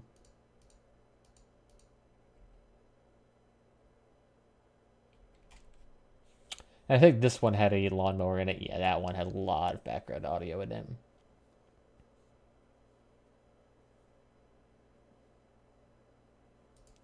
So while the legs are setting and drying, we'll go ahead and try to trim off the excess that we have on both sides here. So to get a nice clean edge here, we're going to be trimming off 3 inches from approximately both sides here. And that'll give us around a 50-inch desktop to work with, which is going to be more than enough for me. And we're going to be using a couple of guide pieces of wood here to help us along. And we'll go ahead and cut it off with the circular saw. And hopefully we can start sanding then. I don't know, how's that sound? So while the legs are... Let me bring in that fade in there real quickly so the audio changes doesn't get jarring.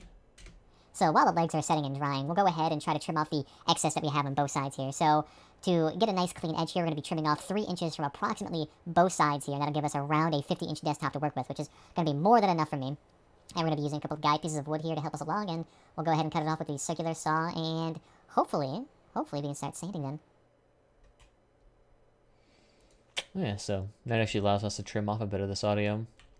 Because for whatever reason, I was really verbose when I was recording this initially. So that means we can then take this section and then join it like so. It's kind of nice to be able to do that. You save a decent chunk of time trimming down 5 hours into less than 20 minutes. Which is going to be more than enough for me. And we're going to be using a couple of guide pieces of wood here to help us along. And we'll go ahead and cut it off with the circular saw. And hopefully we can start sanding then.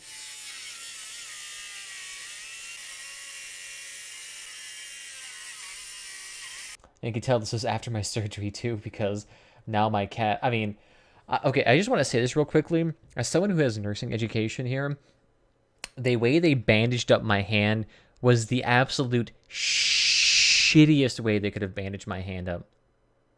There are ace bandages out there that are self-adhering, and the fact they use some like shitty ass medical tape to cover up, I mean, the fact I was charged fucking $40 for this bandage job is hilarious to me. If I was in school again for nursing and whatnot, and I had like my professors over me, they would slap the shit out of me if I bandaged up someone like that. Because you have to remember, you're charging the motherfucker for that. And a little extra trimmed right off. Oh yeah, and I was also on 800 milligrams of ibuprofen at this time too, so... And a little extra trimmed right off.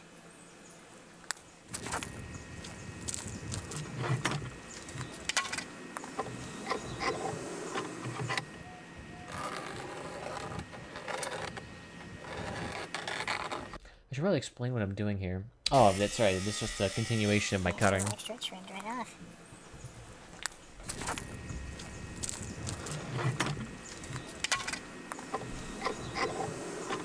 Yeah, I'm not sure why. I ended up taking like a day off in between every little thing. Like I'd work on my desk for an hour, then I'd take a day off. Or I'd take the rest of the day off.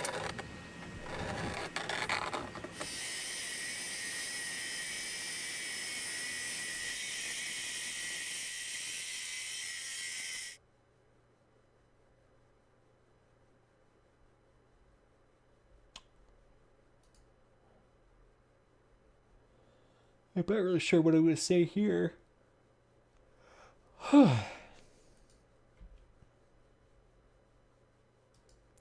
now at this point, both edges have around 3 inches sawed off, giving us a grand total of a 50-inch desktop. Beautiful enough to work with here. Now it becomes the larger issue of getting the surfaces prepped and start sanding it all, which... Alright, I can trim off a bunch of that.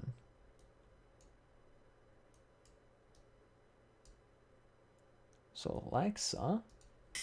So now at this point, both edges have around 3 inches sawed off, giving us a grand total of... And the reason why my voice sounds weird, by the way, is because I am listening to this at 1.5 speed, which saves me a whole bunch of time.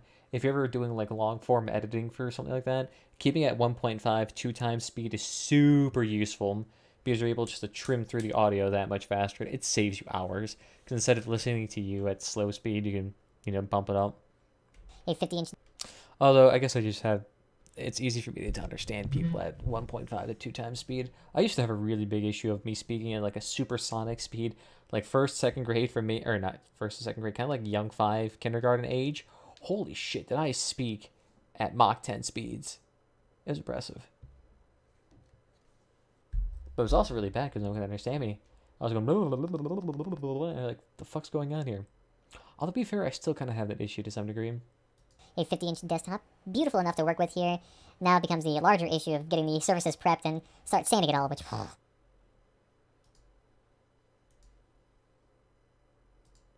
At this point, I also decided to rip off the other leg that wasn't making very great contact with the supporting beam and the top, so we're just going to go ahead and try to redo it with the planks clamped down. So now we just need to scrub off the old glue on both sides, and we should be ready.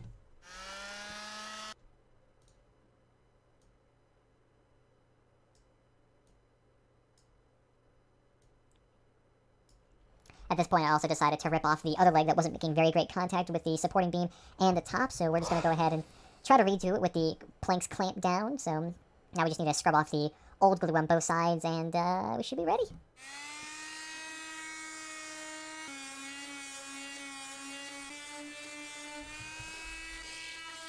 It's funny how you can see the time of day change because of how much I'm sitting here and sanding.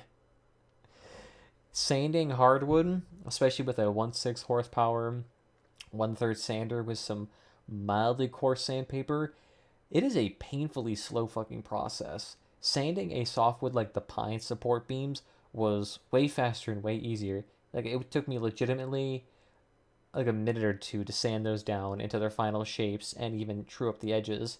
But doing this hardwood with the sandpaper, you can do it for like 3 or 4 hours, and that bitch is not done at all. At this point, I also decided to rip off the other leg that wasn't making very great contact with the supporting beam and the top, so we're just going to go ahead and try to redo it with the planks clamped down. So now we just need to scrub off the old glue on both sides, and we should be ready.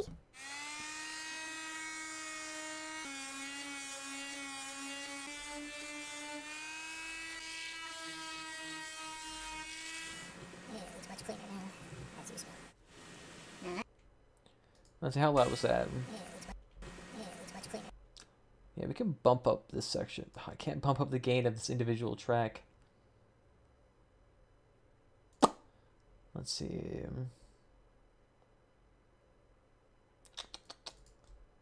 There it is. Doodle-doodle-doo. Wow, this thing does it in very fine increments. No, let's bump it up like 5. Oh, wow. I can only bump up the decibels by 6. Alright, so let's see. It's much cleaner. It's much cleaner now. That's useful. Yeah, let's do it like this. It's much cleaner now. That's useful. It's much cleaner now. That's useful. It's much cleaner now. That's useful. It's much cleaner now. That's useful. It's much cleaner now. That's useful. Why does the volume one only have 6 decibels higher? Because these little volume rockers right here could go like an extra 50 decibels. I could blow out my eardrums if I want to right now. But apparently not. It's not in the corners. We can't let you do that. Now that's... We'll be straight, hopefully. It's clamped in 7 ways till Sunday. Yeah, let's say I was really fucking irritated that I had to redo this leg. So I was like, okay, if I'm going to redo this, I'm going to clamp this in like a brother trucker. Make sure this thing is forced flat. Join these two together. And it worked. It worked out so nicely. And propped up at the top. So hopefully, it'll actually sit in place. Look at that. Alright, after some time, Looks like finally this wood is solidly in place. Let's take off the tape and take a look. Just look how much I fucked up the wood too from all of the planing on it.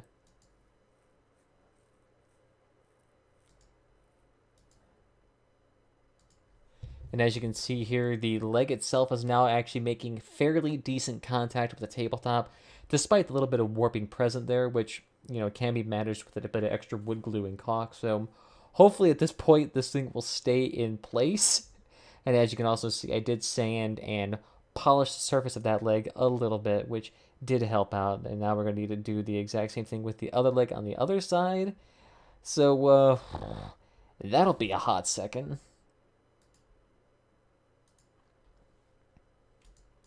I think this is me sanding. Yeah, that's me sanding. And as you can see here, the leg itself is now actually making fairly decent contact with the tabletop, despite the little bit of warping present there, which, you know, can be managed with a bit of extra wood glue and caulk. So hopefully at this point, this thing will stay in place. And as you can also see, I did sand and polish the surface of that leg a little bit, which did help out. And now we're going to need to do the exact same thing with the other leg on the other side. So, that'll be a hot second. Actually, I forgot to mention that the polyurethane coat on the legs was already applied. I did it at like 6, 7 at night real quick. There's like 2 or 3 layers of polyurethane. And actually, it holds up really nicely. I mean, the whole point of the polyurethane coat was to make it so that the edges of the disc didn't fray off anymore. Which, it does seem like it did do the job quite nicely. Yeah, it's kind of nice. Although maybe a bit biased.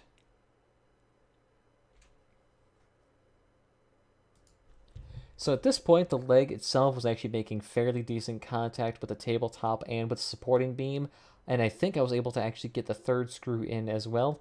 So the whole thing now appears to actually be properly in place and decently in there.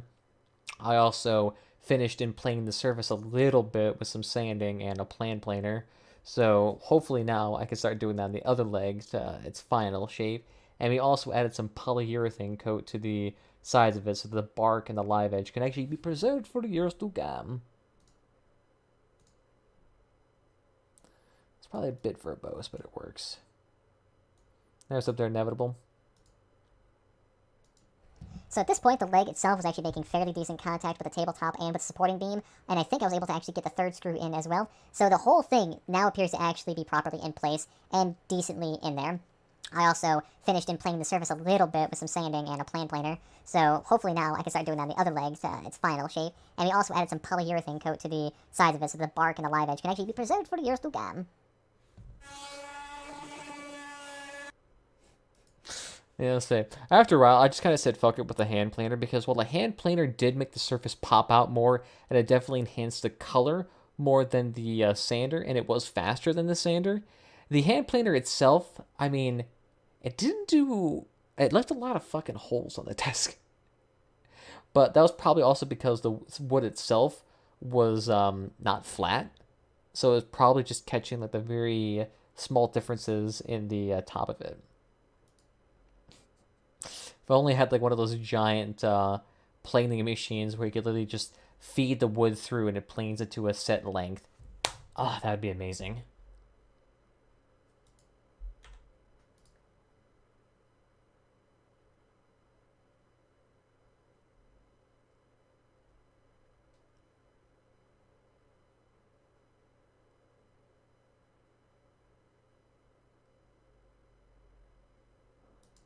After clamping this thing in 7 ways to even make a...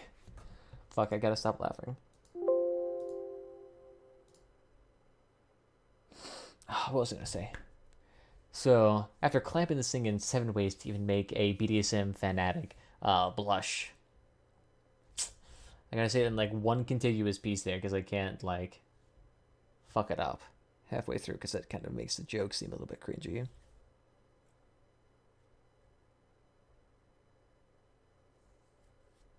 After clamping this thing in hard enough to even make a BDSM fanatic blush, this leg now appears to actually make me...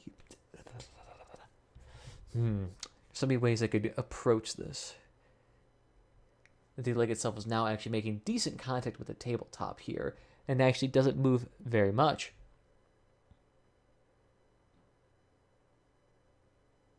while it was off, I also planed and sanded the surface, so now it's in its final shape right there. And we got to do that with the other side of the leg, but we're not removing that, so we're just probably going to be sanding it. No, too verbose. So this is the only time when actually scripting would be kind of nice, because I could just kind of like work out what's the best and say it as is.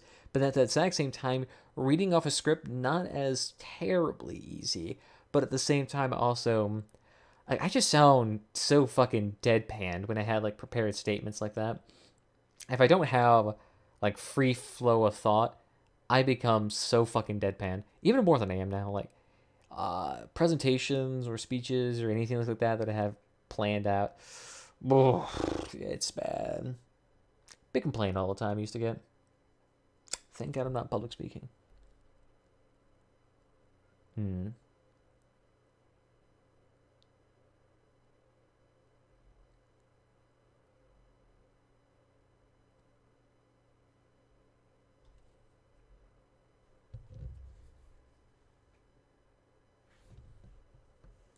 After clamping this thing in harder enough to make a BDSM fanatic. BDSM? What? No. BDSM. I don't remember what that fucking stands for. All I know is that people say they're into it, and then as soon as someone brings out a pic.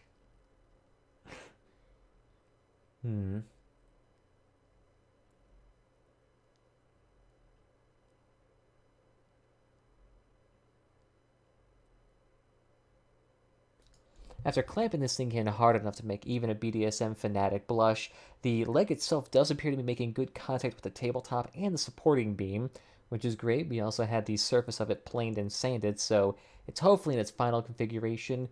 So we're going to need to start doing that with the other side of the leg as well. But since that's not out, we're probably just going to have to end up sanding the whole thing, because if I try to plane it, I'll probably break it off again.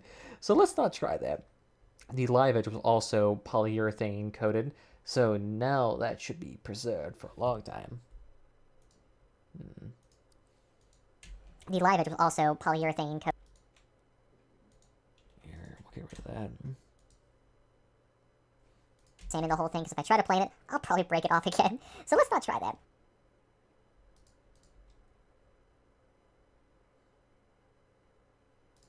The bark was also covered in about 2 or 3 layers of polyurethane coat. Bam. It was covered in polyurethane.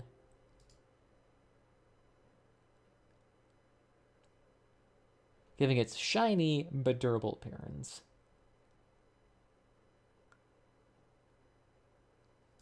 The live edge was also covered in 2 to 3 layers of polyurethane, giving it shiny but semi-durable coat that will at least last a little bit of time. Terrible.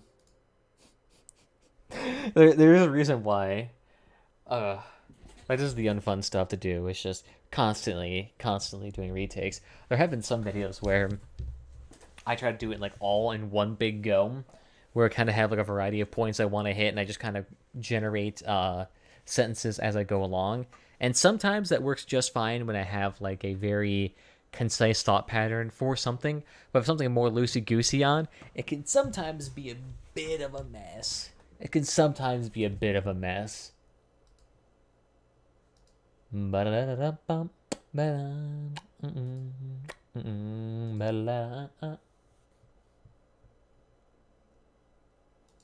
bark was also covered in around 2 or 3 coats of polyurethane, which gives it its kind of distinctive, shiny chocolate look, but it's actually somewhat durable. I feel like that works. Let's not try that. The bark was also covered in around 2 or 3 coats of... Let's not try that. The bark was also covered in around 2 or 3 coats of polyurethane. Let's not try that. The bark was also covered in around 2 or 3 coats of polyurethane, which gives it its... Let's not try that. The bark was also covered in around 2 or 3 coats of polyurethane, which gives it its kind of distinctive, shiny chocolate look, but it's actually somewhat durable.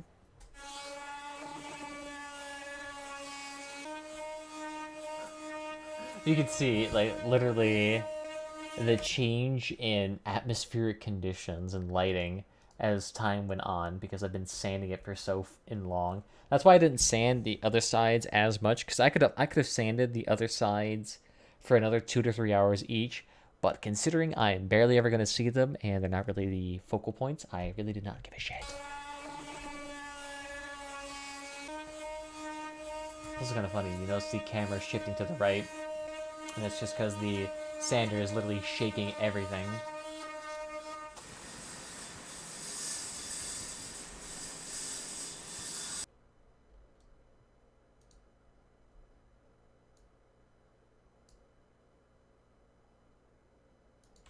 This is after about 20 to 30 minutes of sanding. Not too bad, but you can still kind of see the imperfections on the surface.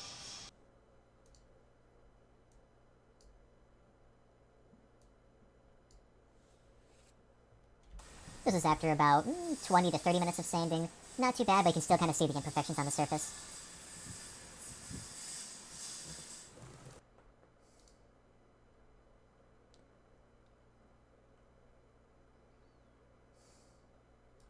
At about an hour and a half, I can't feel my hand, but at this point, the surface of the wood's starting to look a lot better. Not as great if I fucking speak there, retard.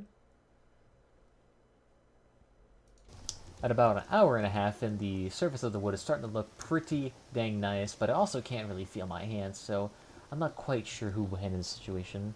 Who won? It's starting to sound like Wild Wayne, ain't you? At about an hour and a half in, I can't feel my hand anymore, but dang does that about to say Luigi. You can see why sometimes being a perfectionist can be a pain in the ass. And the thing is, too, I'm also not really a perfectionist. At about an hour and a half in, I can't feel my hand anymore, but you know what? That wood's starting to look pretty dang spiffing here. Now for the rest of the surfaces.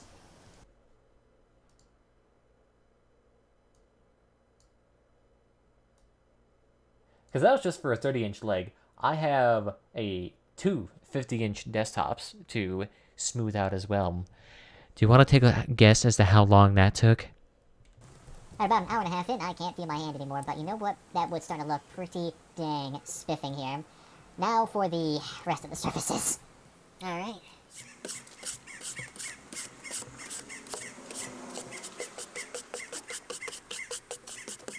And that was me planing the surfaces. You can see that it takes a lot of planing and a lot of sanding to make that work. Now, to finish this little top. That'll be a hot second. Straight. Go straight.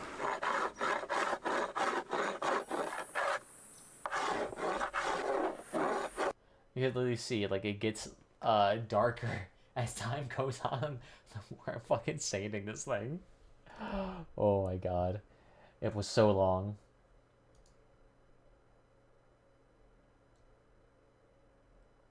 I try to use a hand planer initially to get the surfaces smoothed down as much as possible, and then grind out the rest of these surface imperfections with a sander.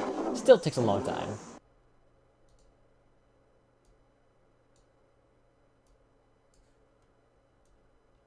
I try to use a hand planer initially to get the surfaces smooth. Let's quiet that down a bit.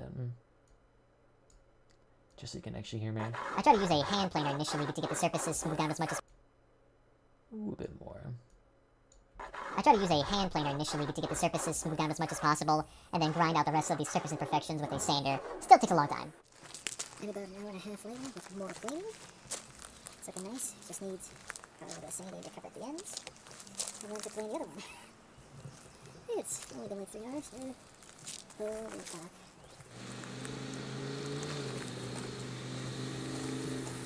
Quite the stark contrast. Good to see that. Alright. I think that's about as good as we're gonna get it. It's funny. You literally see it. Daylight here. Fucking nearly nighttime.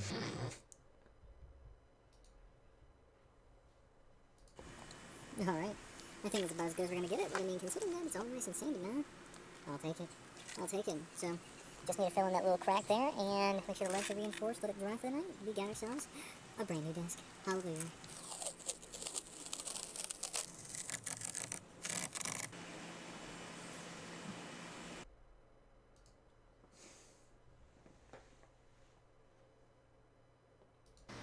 This masking tape is here just so that we don't actually get a...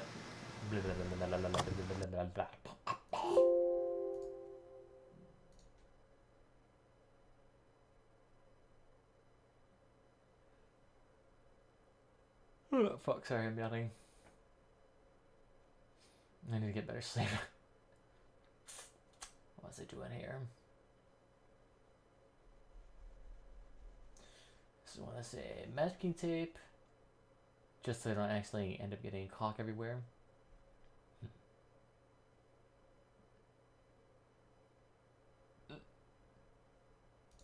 Using the masking tape so that we can easily peel off any excess caulk that comes onto the table, so safest work.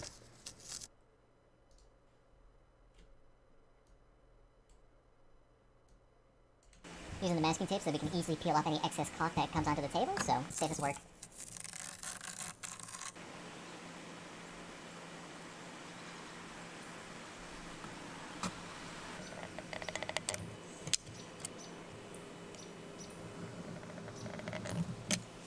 I guess I probably could have like sanded down the surfaces a bit more and joined the edges together so you didn't really have to use that. You could have just used wood glue and a little bit of sawdust to smooth it out and make it look nice and contiguous, but I also kind of wanted to give it the log cabin look because chinking that you use in log cabins tends to have a white color, so caulk kind of has that too. Plus caulk is super cheap and fills in gaps quite nicely.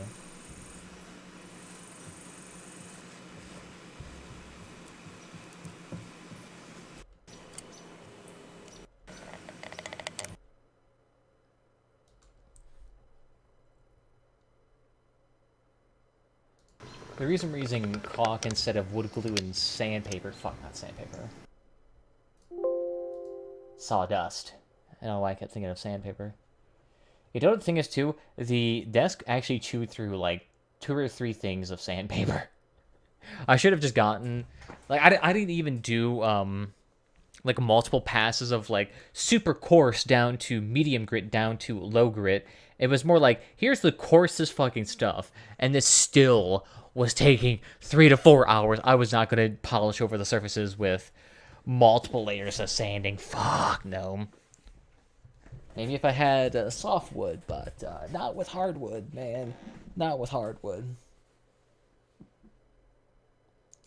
The reason we're using caulk instead of something like wood glue and sawdust is that the caulk kind of actually has a log cabin feel to it because it's the same color as chinking. Not to mention that it fills in gaps better than wood glue. There's a really freaking big gap. Birds there are chirping intensely. The reason we're using caulk instead of something like wood glue and sawdust is that the caulk kind of actually has a log cabin feel to it because it's the same color as chinking. Not to mention that it fills in gaps better than wood glue. There's a really freaking big gap.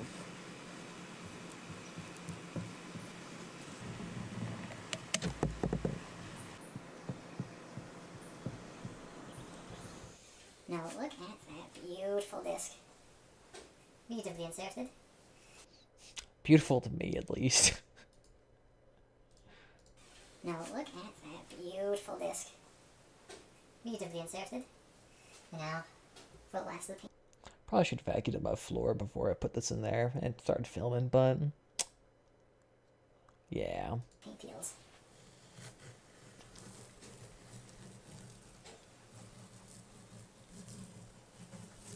At that point, it's just kind of like ASMR.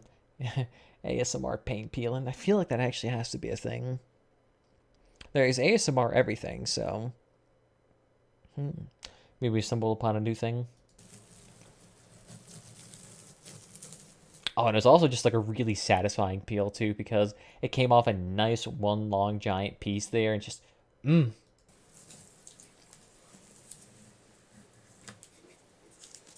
Beautiful.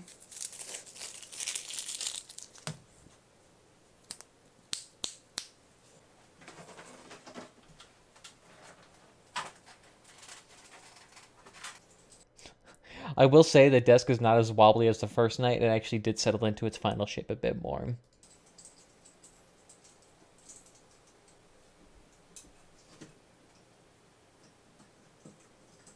Alright, alright.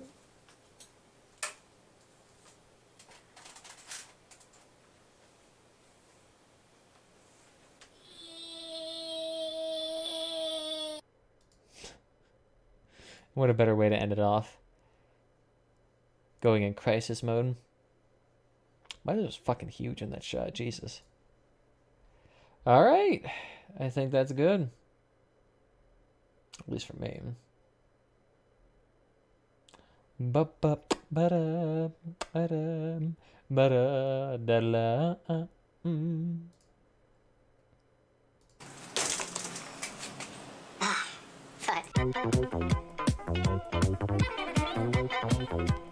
It's funny, when you hear it at times 0.5 speed, you can kind of actually hear the original tempo of the music.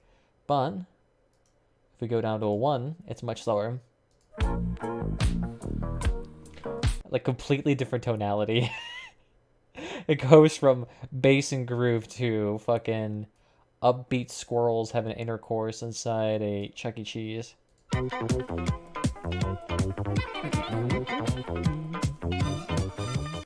Fuck. Shit's groovy. Who doesn't love 1970s music?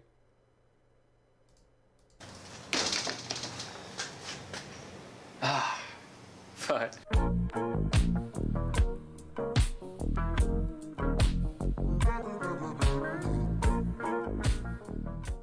Hello everybody. So today I actually want to do a nice little project here where we're going to actually turn these two beautiful 90-inch pieces of live edge wood into my brand new desk that I'm going to be able to edit off of, just as like a nice little experiment and to celebrate hitting 1,000 on YouTube. So let's get started. To start off, the dimensions of the final desk I'm trying to reach are going to be around 50 inches by 30 inches by 30 inches, which is going to be a little bit larger than the current desk I already have, plus fit nicely with what I'm doing. So we're just going to be marking up here real quickly.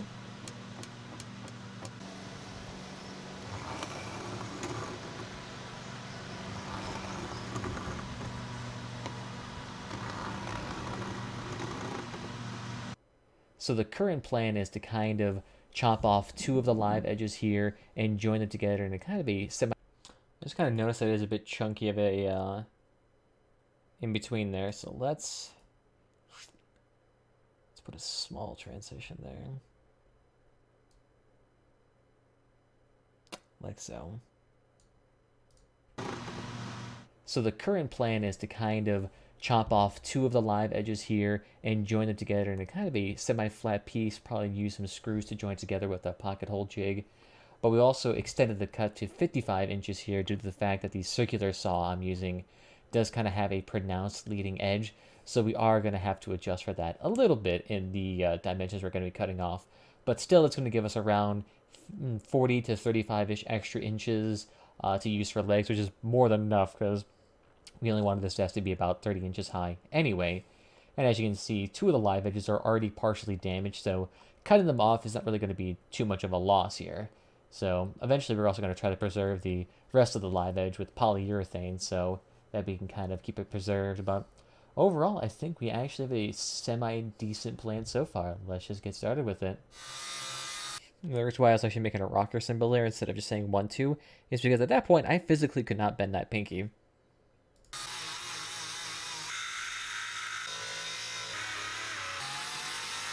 Now begins the part where we try to join all of this into one holy piece.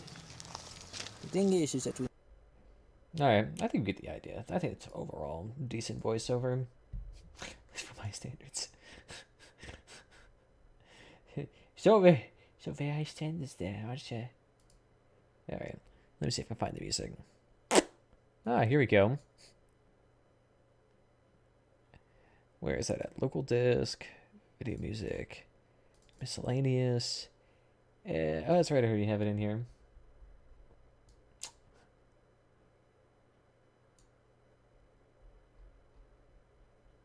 I think we got enough music. It's only 3.5 hours of music. Hopefully none of this shit's copyrighted, but I'm more than certain it is.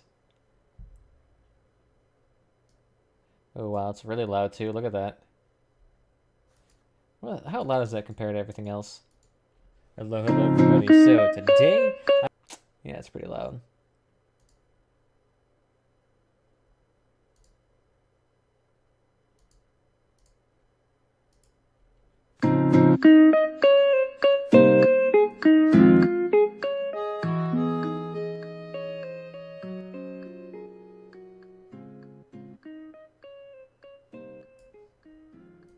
Alright. That should be enough. Hello, everybody. So today, I actually want to do a nice little project here where we're going to actually turn these two beautiful... You see, I fucking love that. It's so upbeat music. Hello, everybody. So today, I actually want to do a nice little project here where we're going to actually turn these two beautiful 90-inch pieces of live edge wood. Not to mention, it's also kind of quiet enough to be like, it's not really going to impact someone's copyright or really trigger a DMCA takedown like right off the bat. At the same time, though, it's also Nintendo, so I really don't want to like fuck with them. But at the same time, Animal Crossing music fits here, man. Fits here, man. The 5 largest companies, 2010 versus 2020. That actually is kind of absurd.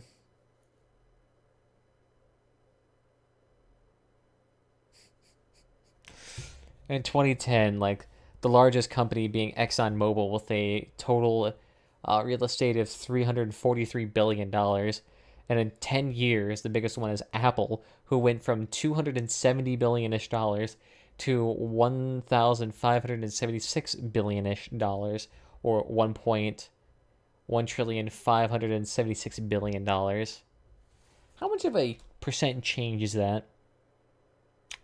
So 1,576 divided by 269. That is a nearly a hextupling.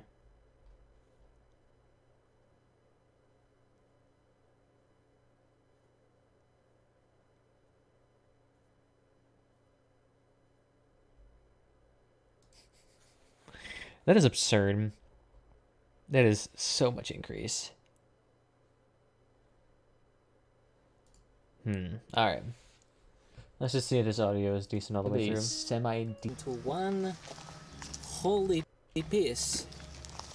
The thing is that we might need to flatten this edge a bit more. Off is not really going to be too much of a loss here. So eventually we're also going to try to preserve the... Actually, it feels pretty good. It's like I run my finger along and I get no splinters. Sit overnight and let's see how it turned out. Alright, let's see if it worked.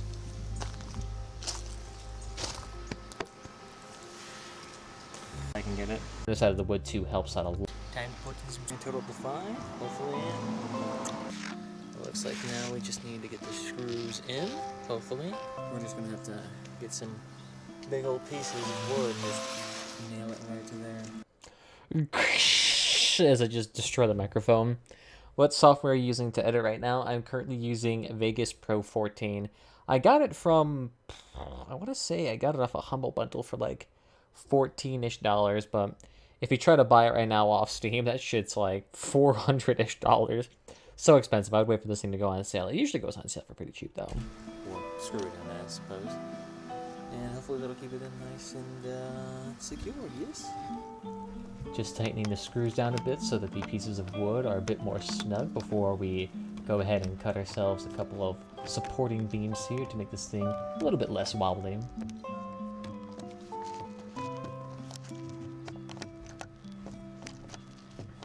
Yeah, it really is going for the chill vibe when you're putting that much music down. I think it might be a bit too chill. I don't want to make this thing sleepy. But at the same time, it kind of also matches the tonality of my voice, because my voice is generally fairly mellow to begin with. And it's not like I really need to be putting some, like, fucking doom eternal music in this, and it's just like... I feel like that might contradict the energy. I don't know. Let's see. Doom eternal music.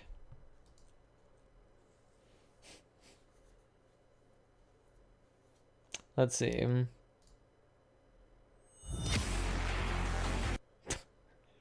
Yeah, let's see if that would fit this tonality better. Just having music like this. Oh god, 1 second. So the so talk some wood is to kind of chop off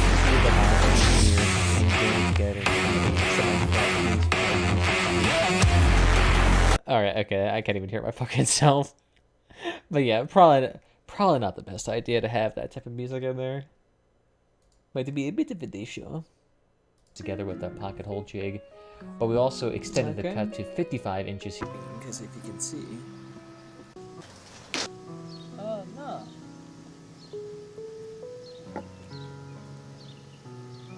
Too thick. Just slightly too thick. Needs to be hand sawed now.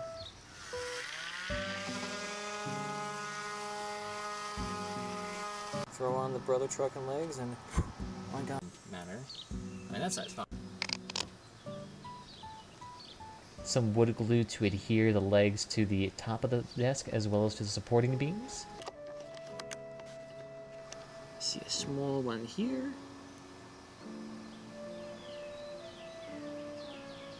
I'm already glistening.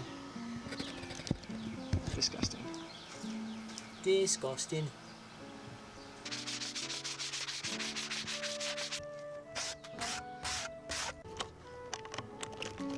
And a little extra trimmed right off.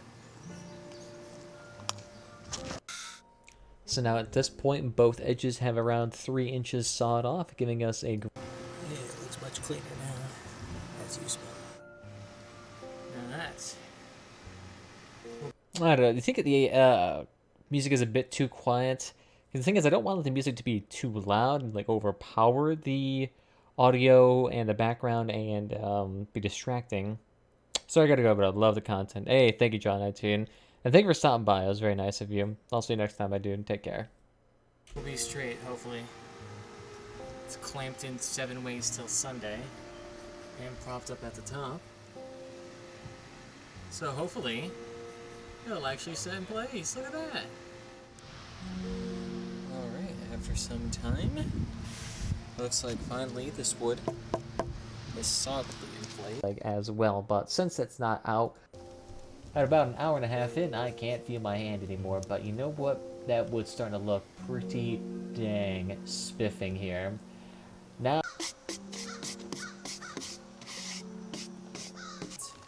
Probably the best thing I need to cover up the ends.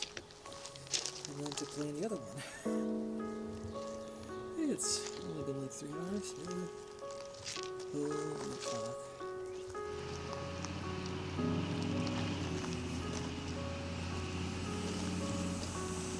Quite the stark contrast.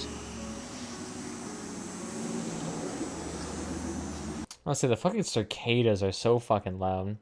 And they only seem to come out at 90-ish plus degrees with like a heat index of 700. That's like the only time they ever come out. Good to see that. Alright. I think that's about as good as we're gonna get it. But I mean, considering that it's all nice and sandy now, I'll take it. I'll take it. So, just need to fill in that little crack there and make sure the legs are reinforced, let it dry for the night. We got ourselves a brand new desk. Hallelujah.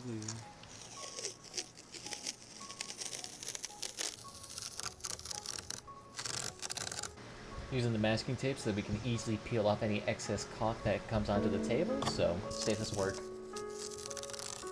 Yeah, it is a bit weird though how the audio here just keeps like randomly getting much higher.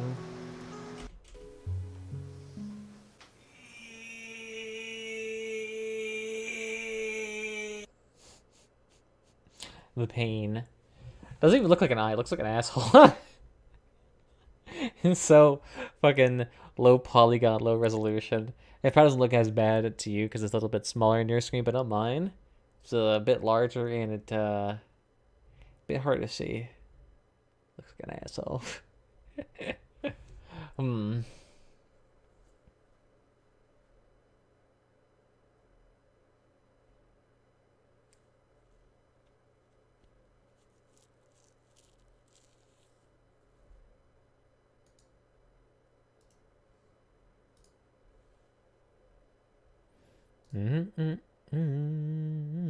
Maybe I should just put a little note in here that says.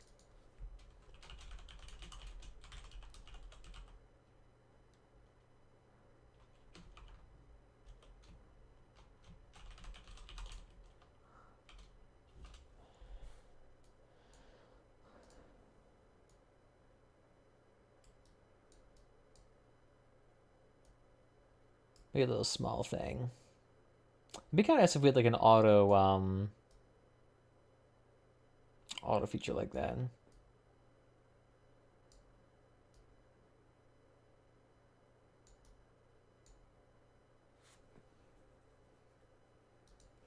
Hmm.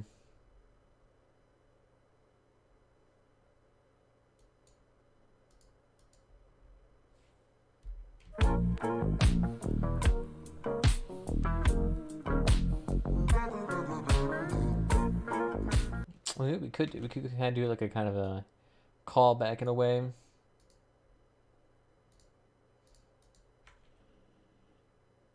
Like so, but then only gently bring back in that audio.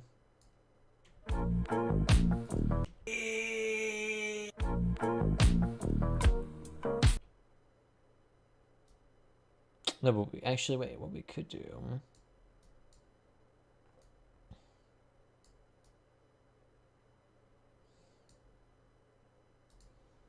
So, like, right here. Actually, you know what? Scratch that. What we could do, like so. And then... Ooh, no. Scale, location. There we go. And we can modify the location of it. So let's see. Like so. So you want to make sure that stays right there during that part. There we go. And then we can bring it in a little bit further in.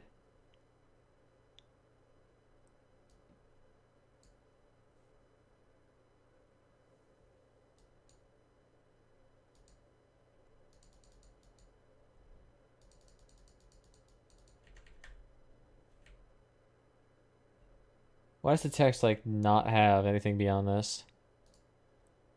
All right, scratch that then.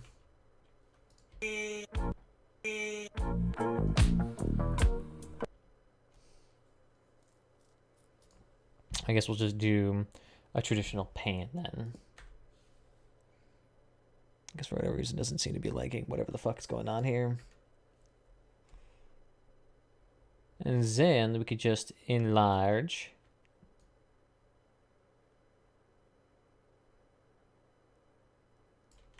Actually, no, cap that. Go to here. Then enlarge.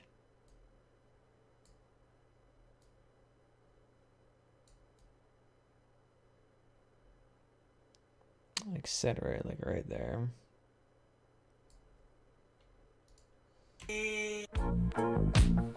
Ooh, no. Whoops. Oh, no.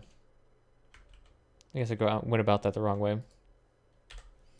So I want to be like right here, and then it starts expanding. So then we have the anchor point there. Then we expand it out.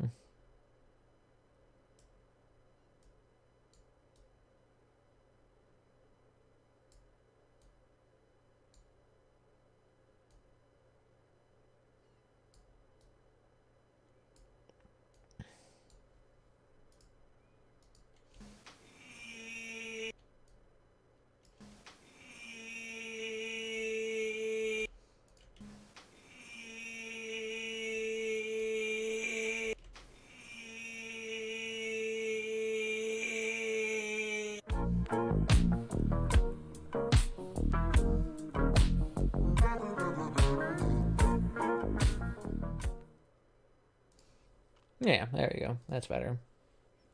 This doesn't seem as jarring. Oh, it's really hard to say what that sounds like and what it feels like to other people. Because the thing is, like, that's a kind of a big thing when it comes to like editing and critiquing your own stuff. Is that sometimes it's hard to be your own worst critiquer, because if you're doing something, you're getting to the end of the project and you're like, ah, oh, finally, thank fuck, it looks great enough for me. It's like you kind of drop your quality standards at that point, but at the same time, it's only 1K special.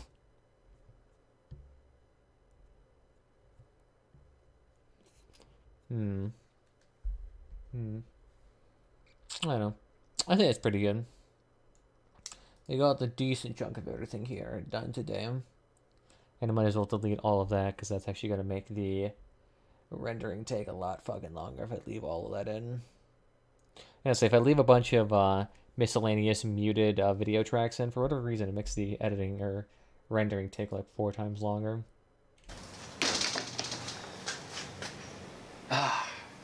But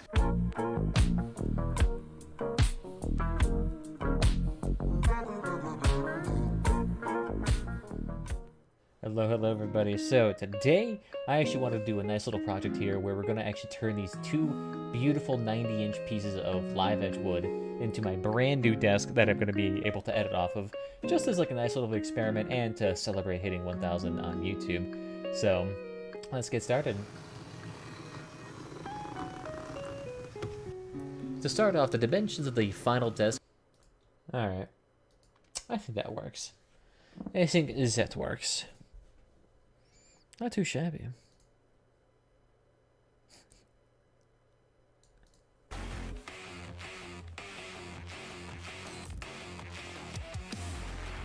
wonder if that Reddit post is still up. If I haven't responded to it.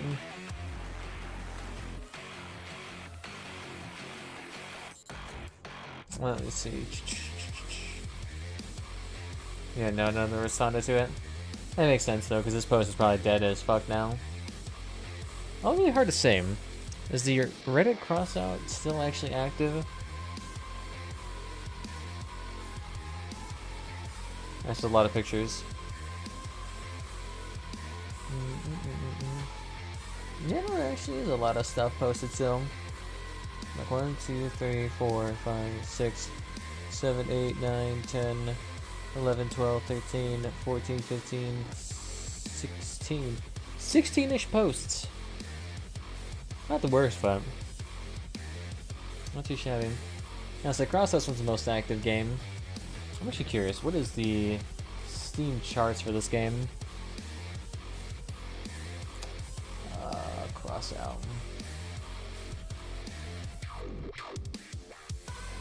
Oof. Oof. Its recent highest peak was 4.5, and it's lost that. Oof. It lost that steadily. Was 4.5 its highest peak, though? Oh no, I had 4.9 right here for a hot second. Oh yeah, that's because when it was released. Oh, that's right. That's when the fucking game got released on Steam. That's funny. Alright, so yeah. It nearly hit its peak again, but then immediately dropped down again. It still wasn't at its lowest, and it's still, you know, hovering above that. Oh, sorry, not at its lowest. That was in October, but it's getting there. I'll say, it showed pretty good signs. It grew for 1, 2, 3, 4, 5, 6 months. Yeah, it's not too bad. It's not too bad. But it's clear the player base... It's clear that whatever the fuck happened has fatigued the shit out of them. Because look at that. It took them, you know, months upon months to earn, you know, nearly 2,000-ish players. And it took half that time to lose it. We'll see, though. We'll see, though. This game ebb and flows so drastically, though. Because you still have to remember, going from 4.5 to 3.2, that's like nearly 25% of your player base dropping out. 25%. That's a pretty intense shift. Like, for a game this late in its development cycle, you wouldn't think you would see shifts that much. But no, there is. There still is. I mean, I'm more than certain it's probably because they haven't released anything substantial in a hot second. A battle pass, while content, their battle pass is not much content. It's not like a Dota 2 battle pass where you can get like 1,000 different things. I don't know.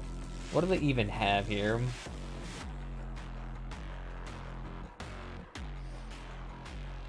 You know what? Let me go with Discord.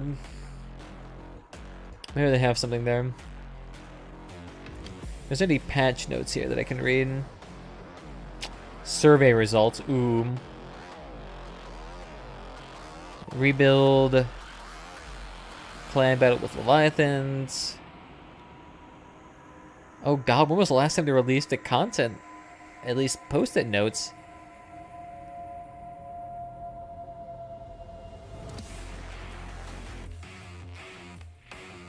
Oh god.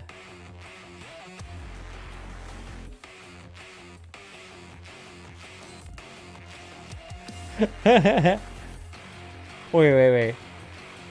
Where the fuck was the last? A lot of rebuilds, a lot of pack sales, maintenance.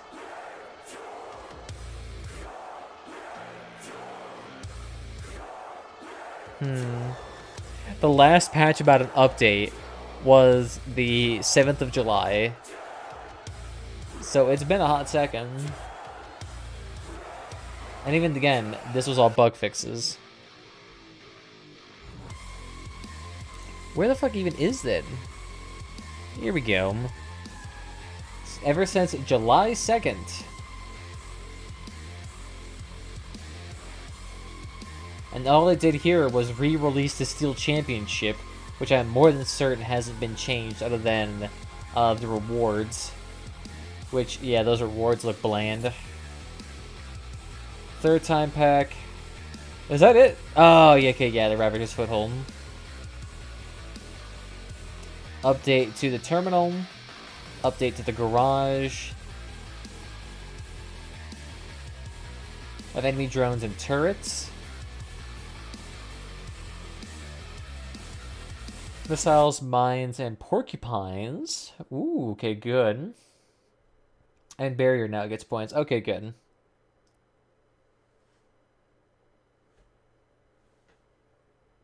Ah, good. Oh, each prestige with the Engineers faction? Interesting. So for each prestige level with the Engineers, I get a Veterans container. That actually could be pretty decent. Is that retroactive, though? Is that retroactive? It fucking better be retroactive. That shit better be retroactive. Let me take a look here. Desktop, shortcut. Let me see if that shit's retroactive. Because if that shit is not retroactive, I'm gonna be fucking rioting. Because that means I have like some 30 containers that I can open, and that would be nice. I am actually not gonna do that though, because those players with like 130 racked up. Oh my god. To be fair though, if they have 130 prestige levels racked up, they deserve it. The lack of rewards they got for so long.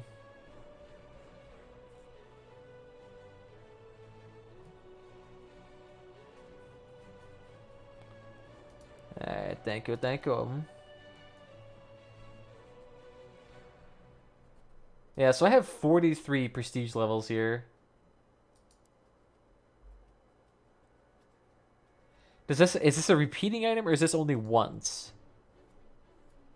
Because that actually might be a big difference too, because it looks like it might only be once. That would be hilarious. One prestige level, you get one item. Well, thank you. Now for each new level, so they are definitely referencing each individual level.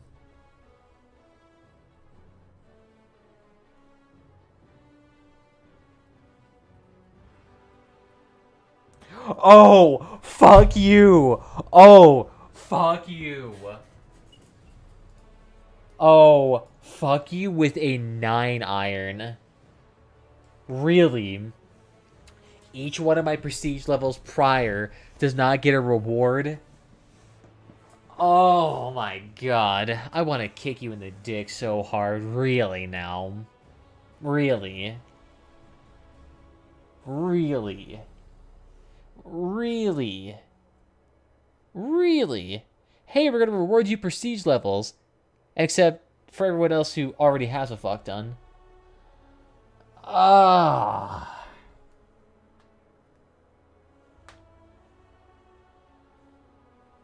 will not be issued. Oh. Oh. Oh. I mean, I'm at least appreciative that they actually did that. At least now you get the veterans containers. But the fact it's not retroactive makes you hate them so much. Let's take a look here.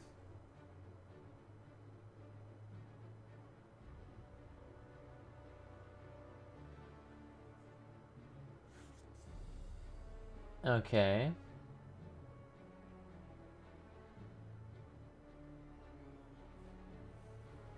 Okay. Now, so the clan battles with Leviathans does sound pretty damn beastly. I do love that. Added a test for effectiveness of Leviathans, which is always nice. Dawn's Children's been added to raids, which I do like. Let's say, I love how the only thing they added to raids was that one thing. Can you please make those interesting? Can you please make those interesting? It has been 84 years since raids have been interesting. To be fair, they've never been interesting. But, come on. Can we get some some core gameplay loop enhancements? Because they haven't done core gameplay with combat enhancements in a hot second. All they do is keep adding in different crafting options, which sure can enhance combat sometimes. But we also just need, more game modes in general, different map varieties, multipliers, weather effects. I mean, just things that can make the overall experience dynamic. Because right now, the fact that it's samey from each battle is a big issue. I mean, a battle at level 15 plays very same to a battle at level 20, at level 30, at 10,000 power score. Improve AI raiders in battle. I don't know what the fuck that means. Let's make it so they don't get stuck as much, because that'd be nice. Machine Gun Punisher. Change the machine gun's perk. Now, so successfully landing 40 shots increases the damage by 100% for 5 seconds and reduces the spread to a minimum. Missed the increased number of hits is required. Oh, so a missed shot doesn't even reset it. It just increases the number of hits. That's actually really good. The Punisher, then, is going to be... Actually, what is the price of the Punisher? Punish. Ooh, yep, it's one of the more expensive guns now. Oof, look at that. It's so expensive. I actually want to see. What is Crossout? Crossout database here. What is the price change of that Punisher would be? It's got to be like a jump in 10 grand for that thing. Punisher. Let's see, how much has that price changed over time? Oh, 17,000, 19,000. It's only a 2 grand jump. But yeah, it's impressive. Wow, the buy orders haven't increased much. Because look, here's the buy orders at a low of around 16. And it's jumped up to 17. So legitimately buy orders have only gone up 1,000 coins. That's funny. Still, funny though, average margin, still only what am I thinking? $400. What's the crafting margin on these bad boys? Oh, crafting margin's still pretty healthy on it though, $600. That's actually not too bad. What's the crafting time? Isn't it still a week? Doodle-doodle-doo. That's only 5 days. Reduce it a day. Oh, yeah, that's right. Because the weapons are not that valuable. Well, they've gone up in price. The issue is that for me to make money off these aspects, the aspects have to at least be $1,600. At least. Because $1,600 times the 0.9 in taxes brings it to around $1,400. Which, how much did I spend for Crossout? Yep. Let's take a look here.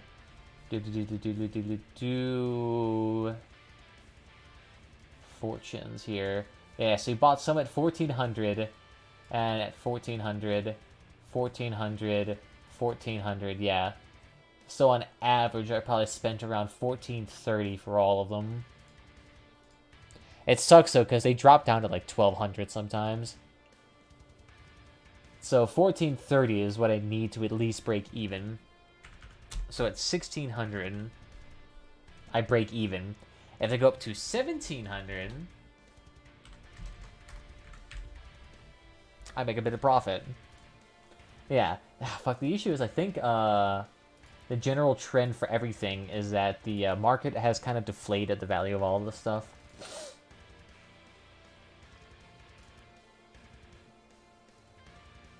No, some of them are actually decently profitable. Wow, the fortunes! Wow, I feel like a dumbass. It's so random which things get a buff here and get $1 million better. Yeah, because I bought a fortune at $1,700. Look at these motherfuckers. They're worth $2,500 now. I still made a decent profit, though, because I sold them at 2,000. So, I still made like 200 coins on it, but still. Ugh, I could have made more. That's funny. The Mandrake. It's funny seeing all these previously dirt cheap weapons get buffed, but the fact that the aspect is still dog shit is hilarious to me. I'm actually curious. What is a crafting margin on legendary?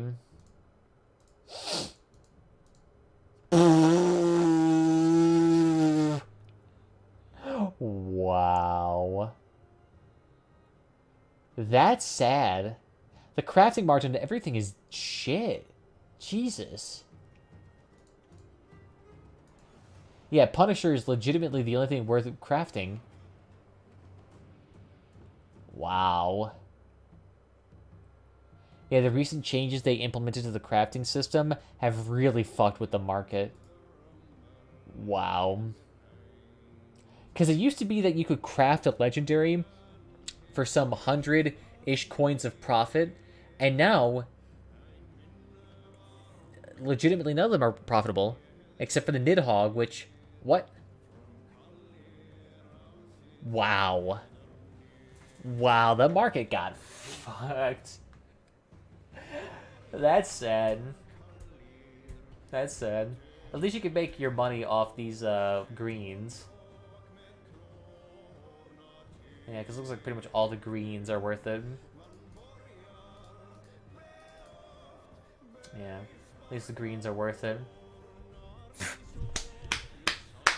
Oh my god, though. Fuck. Oh, you know what might be happening? You know what might be happening? Since the legendary benches right now are free and the epic work benches are free, the price for all of these has gone down a little bit. But it should rebound a month after the sale happens. They gotta stop. I mean, at the same time, it's pro-consumer to do that. But at the same time, it really fucks with the market. It really does. And I'm not a big fan of just messing with the markets like that. Because it causes a huge market disturbance for a long time. Yeah, it's fine, I suppose. I just wish this page is updated more to reflect those pricing. Because right now, it's making it seem like that legendary is basically not worth it right now. Wow. Wow, cohort is that much? Jesus Christ. Is it legit that much? Wow.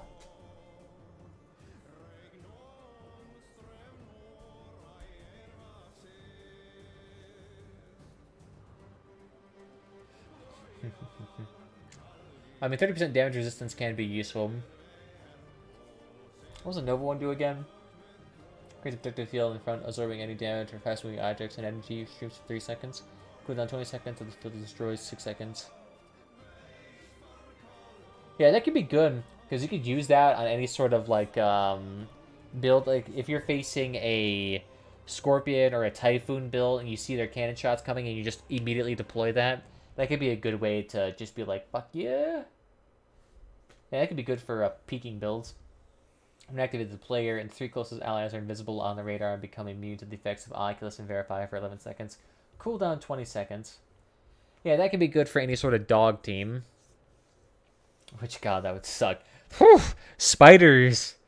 Look out for this fucking thing. That's cancerous. But strangely not very popular when compared to the cohort. But I think also the issue with the cohort is that the cohort has the highest mass limit, I believe. Even when compared to the humpback, it has an extra 4 tons, which is actually kind of a lot. 4 tons. And then I imagine the fused variety... Where is that one at? Yeah, I was gonna say, yeah, that's funny. I was like, if you gave the cabin with increased mass limit on this thing, yeah, people would be absolutely pissed. Yeah, 'cause let me take a look here. Alright, so let's take a look here.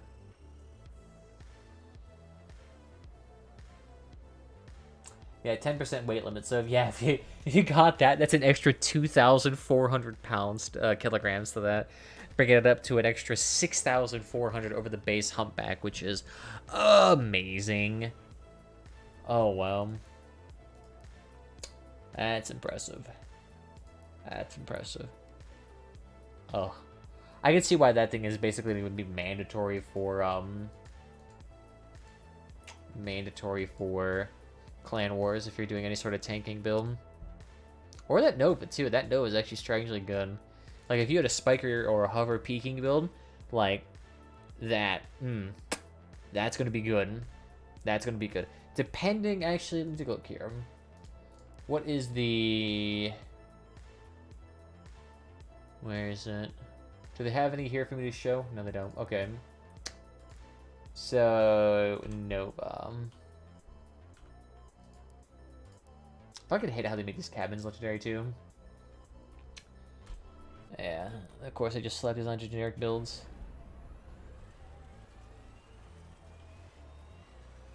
And a bit of a slow build. Oh, and it's instant too? Oh.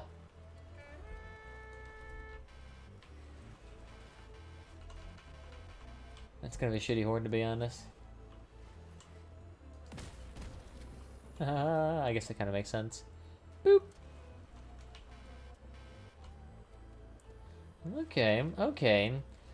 So the fact that resists is actually really good. That's actually really good. The fact it's instantaneous uphold is going to make it basically mandatory for peaking builds. For peaking builds, like, that's amazing. Because what you could do, go out while invisible, shoot, and then come right back. Like this. Oh my god, this is cancerous. They know what's up. A hover build that can block cannon shots. Oh, and can go invisible. Yes. Please make my blood boil. Absolute cancer. Oh no, what's up, mind? Get fucked. Yeah. Oh wow, it's 12,000 power score too. And that's with all the mass limit removed. That's good though. Just imagine that with cannon build though. A lightweight cannon build. Yeah, here's something more like what I'd be expecting. Oh yeah, this is definite Clan War material here. Invisible Typhoon. Because we could do, oh, pop out. Ooh, someone's shooting back here. Go back into cover. And look at that, you're good.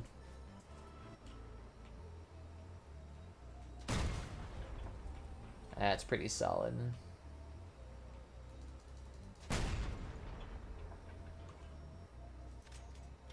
I see you there, pussy.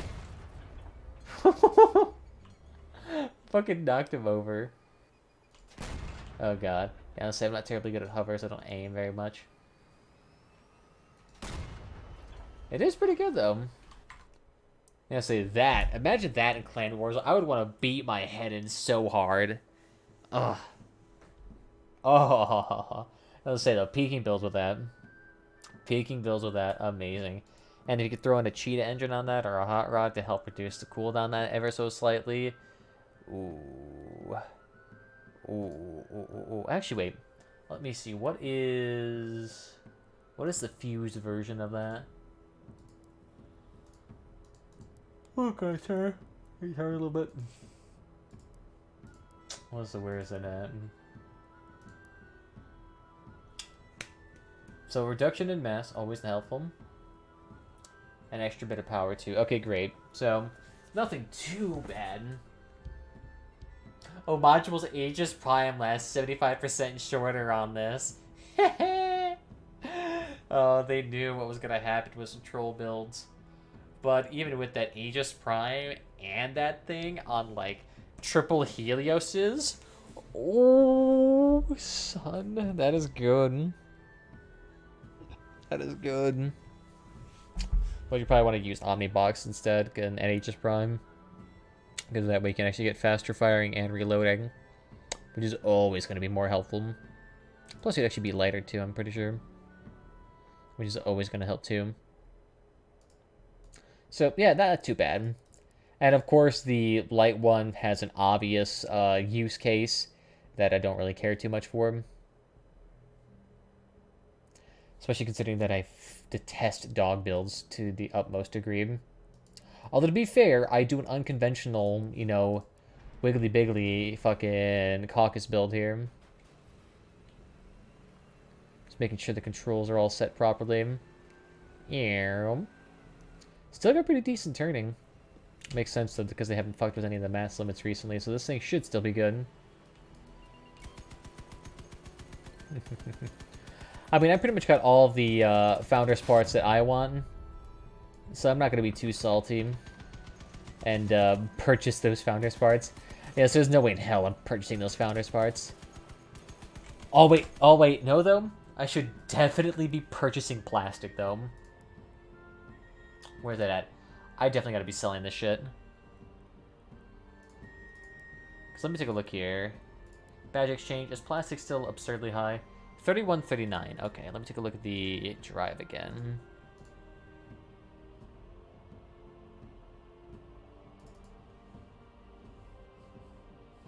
Let me zoom that out a bit. No, I want to zoom out. Put it back to 100%. Thank you. Yeah, 31.35. Yeah, I was gonna say, right now, plastic has an absurdly high value. I do not know what the fuck is going up with it, but it has an absurdly high value right now. It's so good. Badge cost, you get 2.5 lots, and that costs 500. And for 500, you get 5 times 25. 125. Ooh, God. Did they nerf the amount of plastic you get?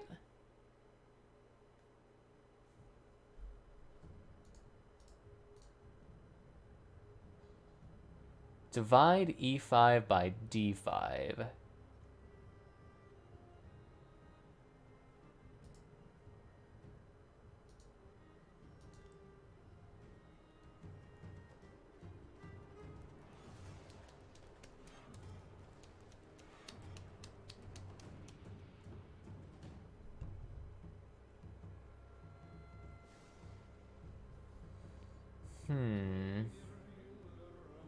I might have to modify this because I think these prices might be warped.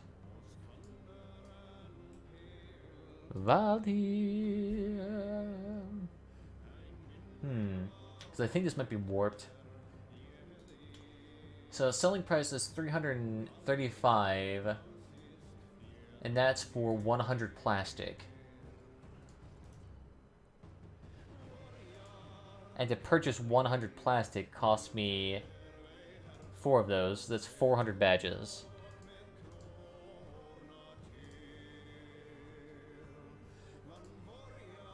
So I gotta change this to 400 badges then.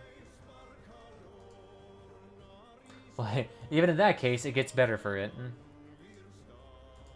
So for 400 badges, I get 100 plastic, which is $31.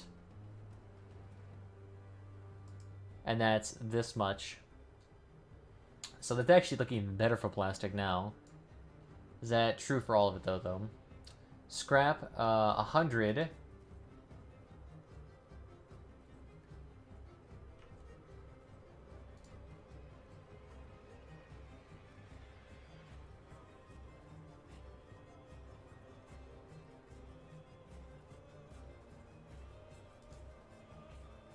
Yeah, so this shit can go.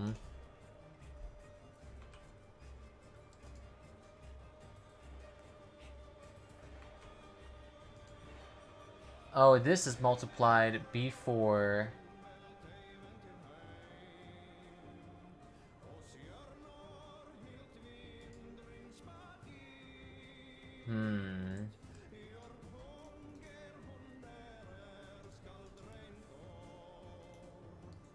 So we get 2 lots.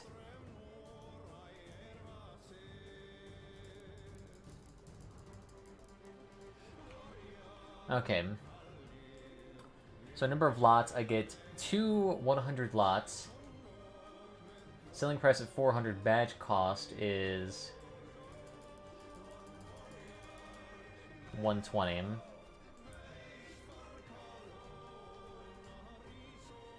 Yeah, I mean, scrap is going to be crap. Copper, I get half a lot for 20. So 0.5. And that badge cost is 50.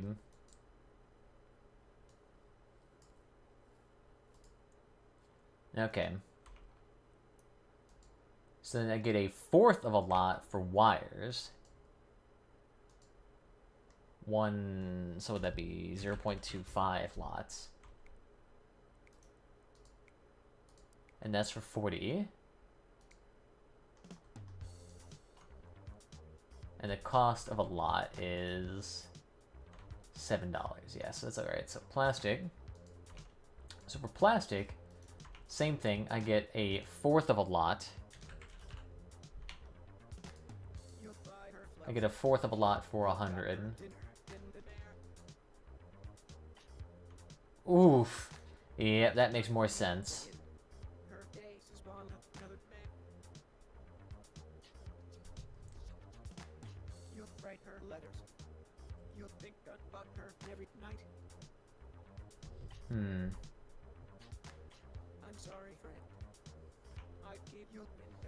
Yeah, so they actually dropped down pretty dramatically. Wanderer's Container, you get a lot of 1.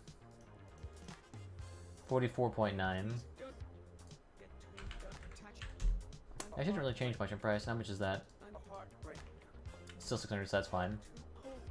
Pathfinder's Crate, is that still 3,000? That is. So electronics. You get 1/10 of a lot. So 0.1.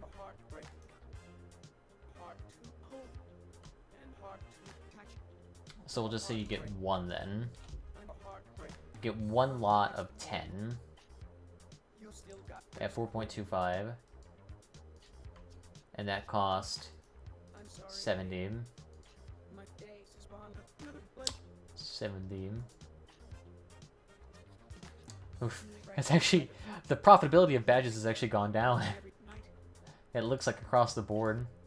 So you get 1 lot for 180.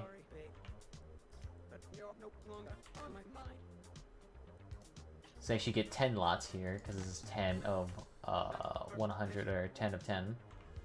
At 0.69. And that cost you 180. 180. And at least batteries are slightly more valuable.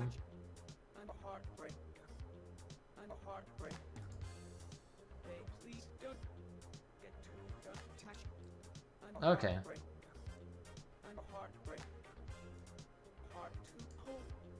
And this would be for 7/26/2020. 7/26. You can see it's been like nearly half a year, more than a year since I played this game. Strange, nothing's really changed. Legitimately, very few things have actually changed. Wow, no fucking wonder why people are leaving this game. Very few things have actually changed in the time I've been gone. I'm actually curious, when did that Doomsday Car update come out? Is that when everyone started leaving? Let me take a gander here. Let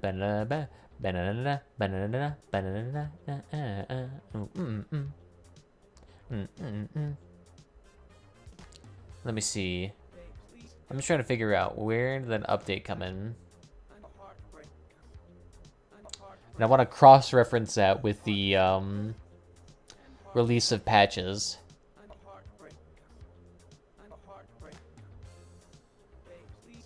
Let me take a look here.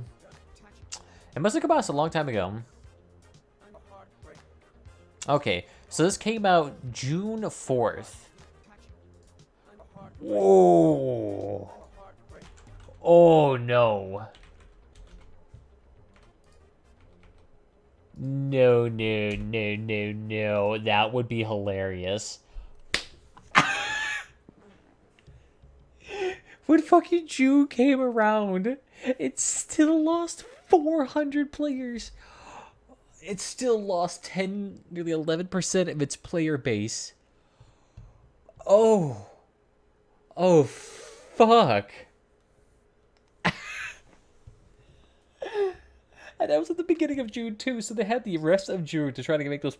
They still fucking lost 400, nearly 11% of their player base on Steam. Wow! Wow, how under-fucking-whelming does your Doomsday car pass have to be to still somehow lose 11% of your player base when a major update like that comes out? Oh my fucking god. Oh my god. I don't know why I relish in, like, this so much, but just seeing, like, Crossout's greed being smacked down like this is so rewarding to me. Especially considering that it's a game that I genuinely like playing, but that it's just, like, tiring to play sometime because it feels like you're on a fucking treadmill and you have to take a break for, like, a solid year before you can get back into it. Like, this is... Oh, my God. My God. Pfft. My God. Oh, my God. Which is strange, because usually as the market drains of people earning badges and stuff, the price of things has gone up. But I guess people in general must just not be crafting anymore, because crafting and earning resources has just generally become less valuable. Now, that could also be indicative of saturation due to player influxing, but considering that this is not even the peak this game's ever experienced, plus that this is actually a slump for this game, I mean, let's still not understate this. This is still pretty high for this game. We're like at a nice average for this game. But still, fuck. I feel like they could have done so much better with this game. And, like, bring in a lot more people, especially if they didn't constantly try to do shit like this and pay for some dude. Only got 5 million views, too. Hilarious. Is Grommex thing even here? It's not even here. Hilarious. I'm actually curious. What is the new stuff on Crossout? Let's take a look here. Let's go this week. Some dude with 1,000 cap cans. Fortunes like crazy. Yeah, that's funny. A brand new trailer for this game only makes 9,000 views. Ooh, okay, no. For a second I was like, NTAC should be pulling in more than that. Yeah, so that seems more better.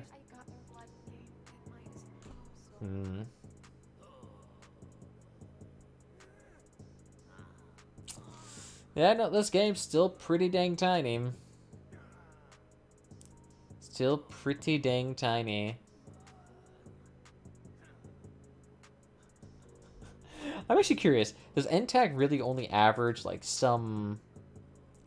couple 10,000 views on Crossout vids?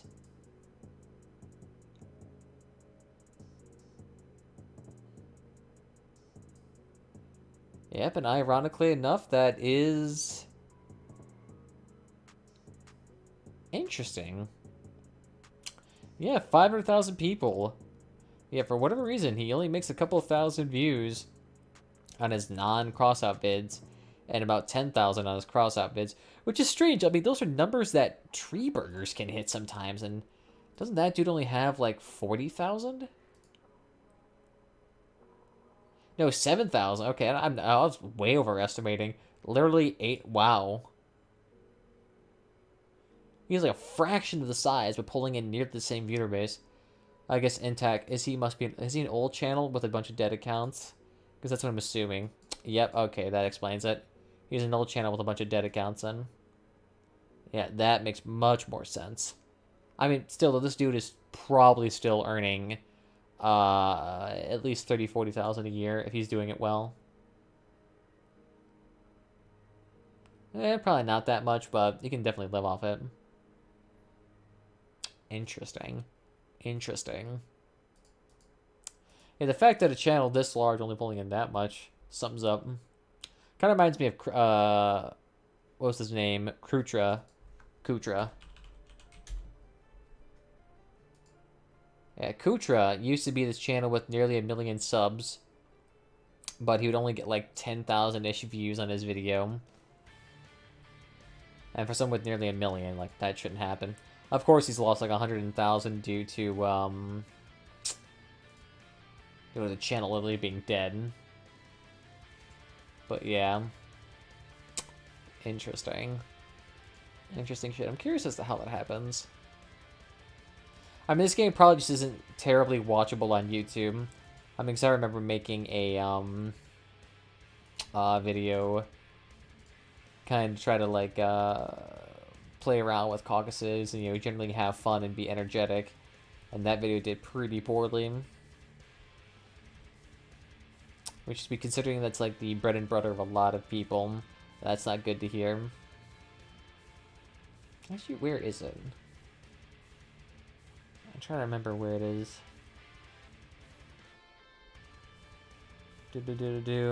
Rock out with your cocks out. Where is that at?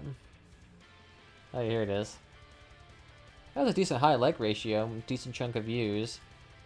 But yeah, like, performs way worse than the other just like random guide videos, so why invest my time on that? Well, the iDubbbz video did well. At least for my numbers. Huh.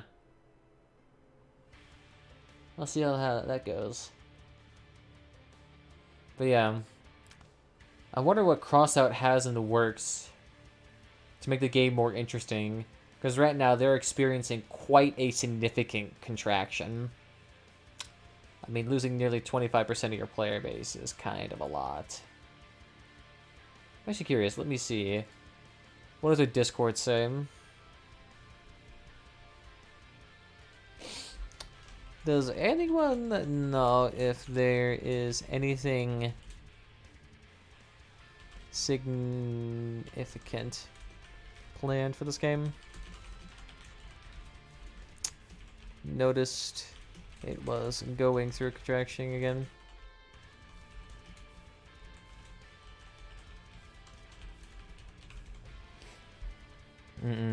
Yeah, so usually contractions like this are also kind of based on lackluster patches and infrequent patches too, and lack of news, which all are gonna potentially be bad news bears.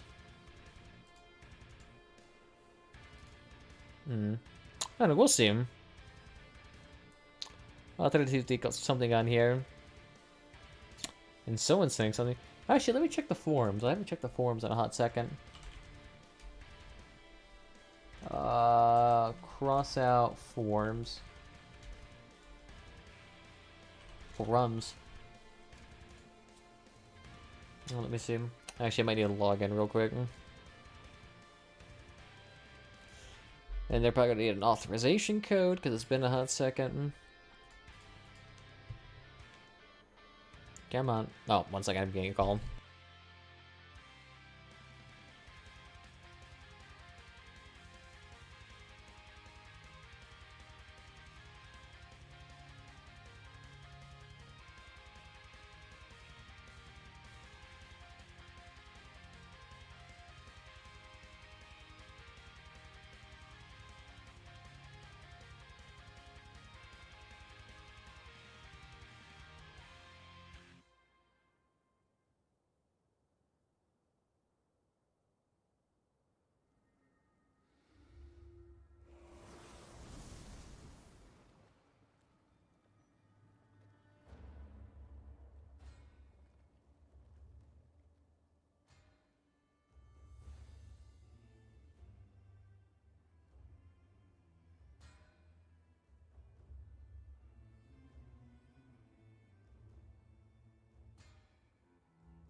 Yeah, I'm sorry. Yeah, it doesn't look like there's anything coming down the pipes for a hot second. They say destructible environments to some degree, but that just sounds like a rumor. So, yeah, it doesn't sound like there's actually going to be anything coming down for a hot second, so I think we'll actually call it good here. Yeah, that video's pretty much done. Now we got the music, the voiceover is done, and the only other thing I could really do is add in, like, sound effects and whatnot, and I'm like, Maybe I'll do that later on tonight. We'll see. We'll see. But I want to thank you all for joining me this evening. If you had fun on this random-ass editing journey and me complaining for several hundred fucking hours, I want to thank you all for joining me this evening. If you had fun, follow it on whatever platform is your favorite. We're on YouTube, we're on Twitch. You know, those fun places. Other than that, there's Discord and Twitter down below if you want to get notified whenever I go live, as well as just join the community, man. But other than that, I'll see you guys next time. Toodles.